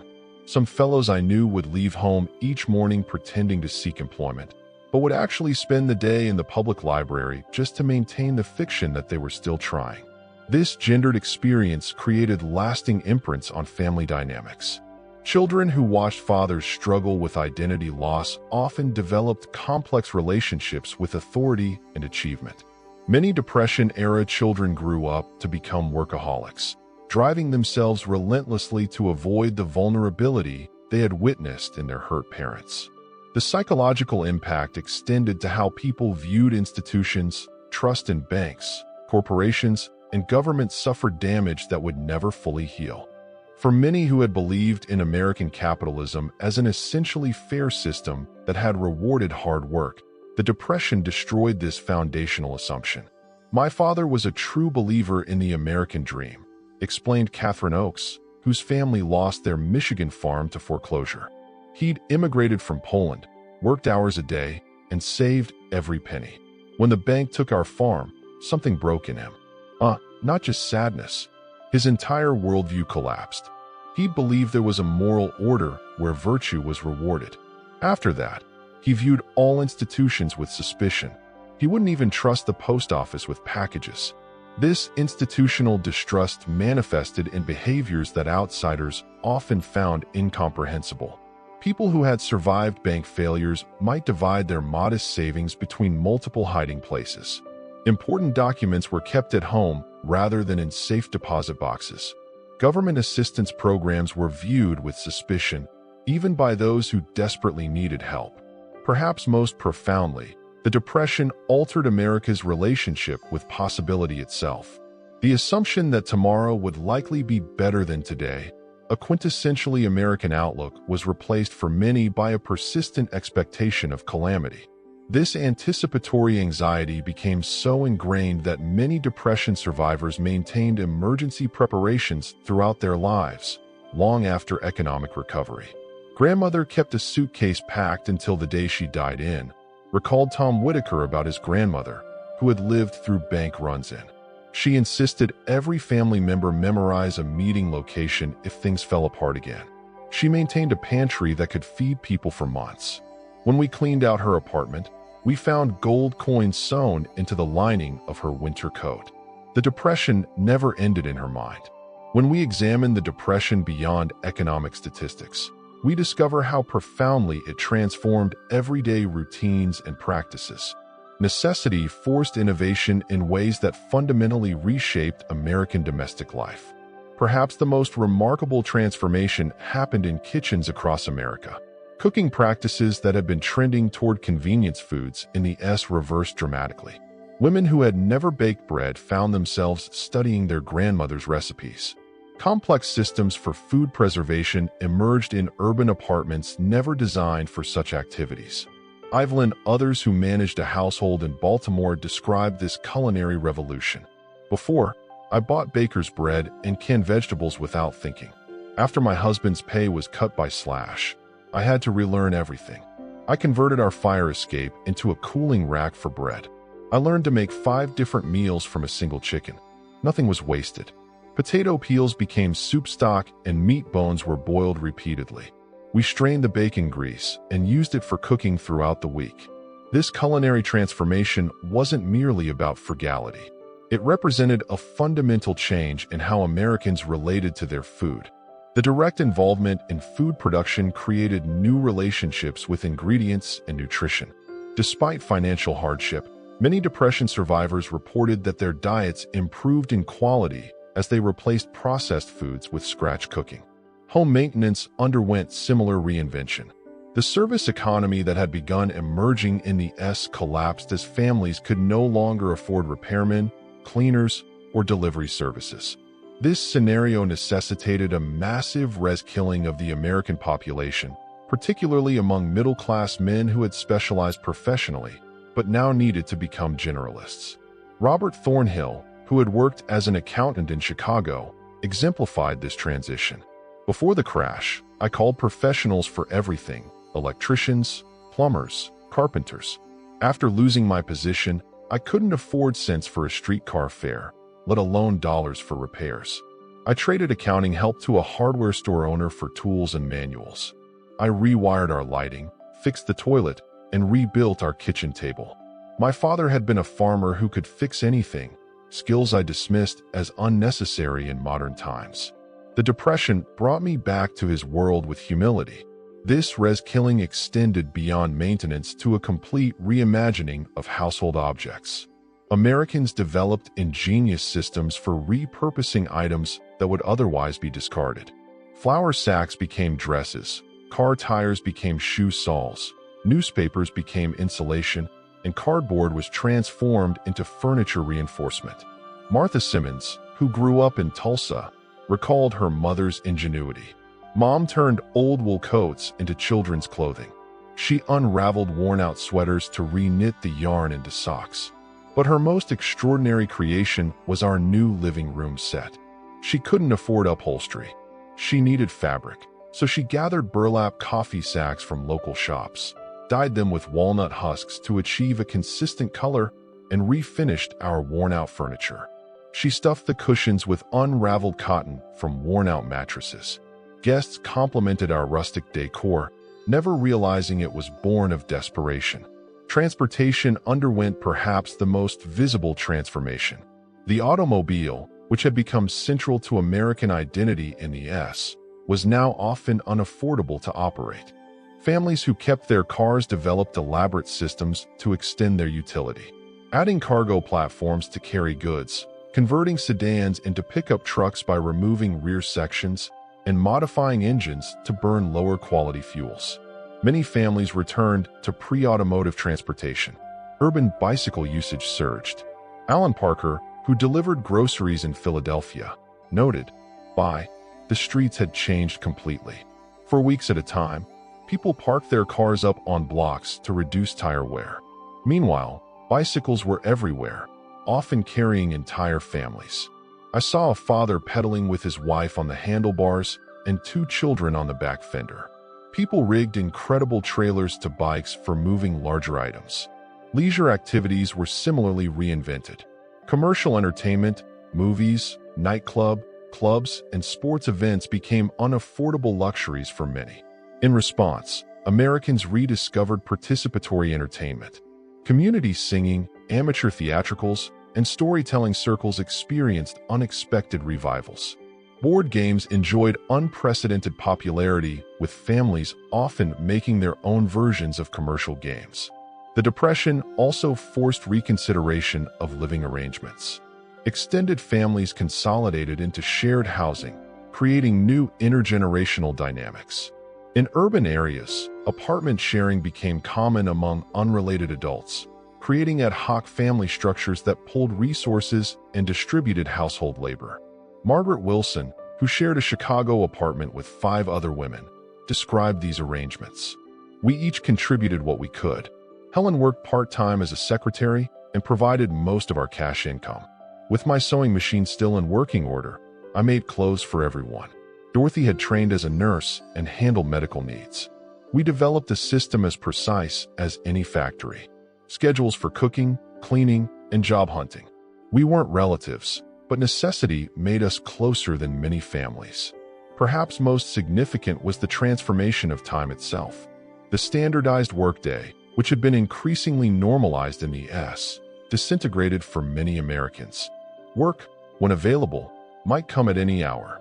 The unemployed developed elaborate routines to provide structure to days, no longer defined by workplace schedules. William Harrington, laid off from Pittsburgh steel mills, described this temporal shift. "After months without work, I realized time was becoming my enemy. Empty hours bred despair. So, I created a schedule as rigid as the mills. Up at breakfast, job hunting until noon, afternoons for repair work or gardening. I dedicate my evenings to reading in order to enhance my skills. On Sundays, I dedicate myself to church and spending time with my family." It wasn't about efficiency. It was about maintaining sanity when the clock no longer ruled my life. This reinvention of daily routines wasn't merely adaptation. That represented a profound cultural shift in how Americans related to material goods, services, and time itself. The Depression forced a nationwide reassessment of needs versus wants, durability versus disposability, and self-reliance versus specialization. These values would influence consumption patterns and domestic practices for decades after economic recovery. The Depression is famous for individual hardships, but its most impressive story may be how communities devised survival strategies that changed American social organization. Together, these responses provided resilience where individual efforts failed. Highly sophisticated neighborhood support systems arose.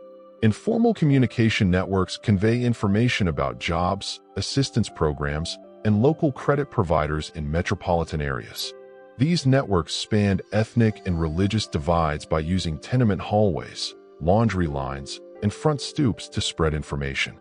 Before the crash, the Jewish families in our building barely spoke to the Italian families 2 floors down, said Williamsburg resident Sarah Goldstein. "Mrs. Esposito and my mother ran a soup pot for both families in. After learning about the warehouse job, Esposito informed my father. Old boundaries fell because survival demanded cooperation. Mrs. Esposito lit candles with us on Friday nights because we are family, not because she was Jewish. Community cohesion led to practical assistance systems. Organic childcare cooperatives let parents switch job hunting days. Tool libraries let neighbors share expensive gear. Urban vacant sites become fertile land with communal gardens. The Depression also saw formal mutual help organizations grow. Many histories focus on government relief programs. Although community-based structures delivered faster and more culturally relevant aid, religious, fraternal, and ethnic benefit societies extended their roles to meet economic requirements. The Black fraternal group Prince Hall Masons exhibited this expansion. Detroit Lodge officer Thomas Washington said, "Our organization traditionally provides burial benefits and social connections. We became a job office, food distribution center, and housing referral agency overnight during the Depression. Every working brother supported the unemployed. When the economy failed, our community retained dignity." Labor unions expanded beyond workplace activism to provide overall support. The International Ladies Garment Workers Union in New York sponsored health clinics, cooperative housing, and adult education. Michigan United Auto Workers Unemployment Councils organized direct action to avoid evictions. Later, UAB leader Walter Reuther remembered early Depression-era activities. Hundreds of workers blocked the sheriff when a family received an eviction notice. Then we'd negotiate lower rent or payment schedules with the landlord. We'd return the family's possessions after authorities left if eviction was inevitable. Now we fought for community survival, not pay. Rural communities established unique mutual help systems. Besides advocacy, the Grange coordinated seed exchanges, equipment sharing, and labor pooling.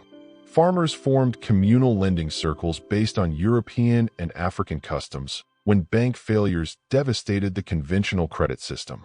Transformations were especially profound in churches. Religion became aid distribution, employment, and housing coordinators in addition to spiritual assistance. When public education funds fell, church basement became schools.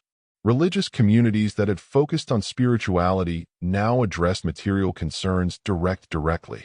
Before the Depression, charity was a minor part of our ministry, said Dayton First Methodist Church pastor Michael Thompson. We turned our refuge into a nighttime dormitory by. Our Sunday school classes became healthcare clinics with volunteer nurses. We broadened Christian responsibility from spirits to bodies. Theological consequences were huge. We couldn't preach about paradise while neglecting earthly misery. The cross-cutting aspect of these community systems was significant. Organizations that serviced ethnic, religious, or occupational groups expanded their reach. The result opened up social relationships across boundaries. Intentional communities planned cooperative living arrangements that pulled resources to foster security grew during the Depression. These included official ventures like West Virginia's Arthurdale Community and spontaneous settlements like unemployed workers' cooperative camps outside major towns. According to Joseph Collins, who founded a cooperative camp outside Seattle, families erected shelters from salvaged materials on vacant ground. We had sanitation, education, and food production committees like a little town. Everyone contributed skills. A fired teacher taught kids. Restaurant veterans ran our shared kitchen. We printed labor-backed script. It was more than survival. We were developing an alternative to the failed economy. These villages were social and economic innovation labs. Many tried cooperative ownership, labor exchange, and non-monetary economies to replace capitalism. Most of these attempts were absorbed into mainstream economic institutions, but they shaped American community organization. Community structures generated psychological resilience that individuals couldn't. Most notably, mutual aid participants had lower depression and suicide rates than those who struggled alone. Community responses brought meaning to suffering that may have seemed useless. Chicago settlement house worker Margaret Wilson said, "Community connections kept spirits alive." A huge psychological difference existed between unemployed men who joined our workers' council and those who stayed alienated. Meaning and perseverance came from shared hardship. The council members endured hunger and pain with friends, not shamefully alone. These collective survival structures challenged American individualism greatly. They showed that interdependence, not self-reliance, determined economic disaster survivability. Long after the Depression, this lesson shaped social policy and community organizing. The Great Depression affected almost all Americans, although some events are forgotten. Black Americans suffered greatly during the Depression, but conventional narratives rarely mention it. Already discriminated against in work, housing, and education, Black communities saw the Depression as a worsening of their poverty. Atlanta domestic worker Lillian Thompson characterized this continuity. Whites discussed the Depression like it ended the world. Historically, colored people were economically insecure. Last hired, first dismissed was our norm. We lost even our minimal security. My spouse and I saved dollar for a house. When Citizens Trust Bank failed, that money vanished. No government officials worried about Black banks like they did white ones. Black agricultural workers suffered most in rural areas. In addition to chronic debt from sharecropping, they faced falling cotton prices and agricultural mechanization. Mechanical cotton pickers eliminated thousands of jobs in the U.S. when alternatives were scarce. This agricultural displacement spurred the Great Migration of Black Americans to northern cities where housing discrimination forced them into overcrowded poor dwellings. Many New Deal court initiatives helped Americans find housing, but redlining excluded Black neighborhoods. Indigenous populations experienced the Depression through a complicated mix of economic breakdown and colonial policy. The failure of the cash economy had less of an impact on traditional subsistence tribes than on non-natives. Those forced into wage labor by previous government legislation were especially vulnerable. Joseph Blackhawk, an Omaha tribal member who worked in Nebraska Mayatacking facilities, said government schools and reservation regulations destroyed our grandparents' land-based abilities. Many of us relied on wage work that disappeared during the Depression. The transformation of our hunting grounds into farms and our plant-gathering sites into paved areas prevented us from reverting to our ancient customs. The simultaneous failure of both systems put us between worlds. The Indian Reorganization Act, despite its promotion as a progressive reform, resulted in increased economic dependency during the Depression. Constitutions that prioritize resource exploitation have reformed tribes, promoting outside interests over indigenous communities. Mexiconomies in the Southwest had particular Depression problems. Large producers slashed wages drastically, but still demanded hard work when crop prices plummeted. Mexican and Mexican-American workers faced violent suppression and deportation due to their organizing efforts. The federal government's repatriation plans demonstrate economic distress and racial targeting. About % of the 2 million Mexican Americans deported were pushed to leave the U.S. between and were U.S. citizens. The result was one of the largest forced migrations in American history, frequently without legal procedure. Elena Ramirez, whose family was deported to Mexico said, "Immigration agents encircled our Los Angeles neighborhood and loaded everyone onto trucks. The fact that my brother and I were born in California and held American citizenship did not matter. We only had a few hours to pack. My father worked at the same factory for years. Our church, school, and friends vanished overnight. We landed in Mexico as strangers. Years after my parents departed, we were considered patos, neither Mexican nor American." Urban Americans rarely saw the hardship of rural white populations in Appalachia and the Ozarks. Economic deterioration in these areas began before, owing to resource extraction and changing agricultural markets. The Depression sank economically marginalized groups into deep poverty. These regions emphasized the difference between deserving and undeserving poor. New Deal initiatives favored recent middle-class dropouts over multi-generational poor. Such multi-tiered assistance schemes occasionally excluded the most desperate. Disability during Depression is another underestimated pain factor. Family support systems and philanthropic institutions crumbled, putting Americans with disabilities in unparalleled hardship. When demand for disabled American services expanded, financial cuts deteriorated their facilities. A Massachusetts state psychiatric hospital's Dr. Margaret observed this decline. "We were understaffed and underfunded before the crash. After state budgets fell, circumstances were terrible. Our patient base increased while staff shrank by a third. Food quality plummeted. Treatment became confinement. We ran out of resources during acute illness. So many individuals who could have recovered were institutionalized for life." Depression devastated carefully developed support systems for physically challenged Americans living freely. When informal helpers focused on their own survival, disabled people who had retained autonomy through community networks were forced into institutionalization. The Depression produced new disability categories. Childhood malnutrition caused lifelong developmental problems. Safety requirements were abandoned to minimize costs, increasing workplace accidents. Depression-related psychological trauma caused untreated mental health issues. How economic disaster affected youth is often forgotten in Depression accounts. Schools in various locations cut academic years or shuttered due to budget limitations. Child labor, which had been falling for decades, rose as families required cash from everyone. Malnutrition at key development had lifelong physical and cognitive damage. Helen Morrison, a rural Kentucky teacher, saw these changes. Planting and harvest attendance was intermittent before the catastrophe. Many children vanished by. I found them working full-time at anything they could find when I visited their homes. Some families had broken up with children living with relatives or neighbors while parents looked for jobs. Many of my students lost the idea of infancy as a protected period of development. These forgotten depression scenes show how economic disaster deepened social divisions.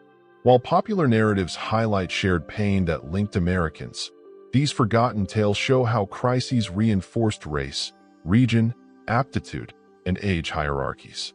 The Great Depression created enduring legacies that shaped American society for generations in ways few could have predicted.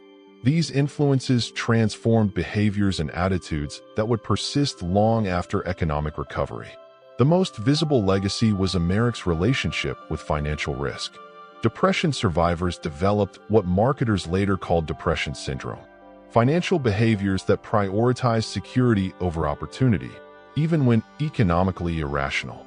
Millionaires who had survived bank failures maintained multiple modest accounts rather than consolidated ones.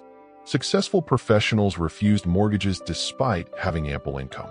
Families stockpiled necessities due to concerns about future shortages. Dorothy Klein, a consumer researcher in the U.S., noted that conventional advertising could not persuade depression survivors. They evaluated purchases through a trauma lens. I interviewed a doctor who kept a coffee in his pantry. When coffee was rationed during the war, he developed anxiety about shortages. Years later, despite abundant supplies, he maintained this buffer against a threat that no longer existed. This security-oriented mindset was passed down to children raised by depression survivors. The silent generation and early baby boomers inherited their parents' risk aversion despite growing up in unprecedented prosperity.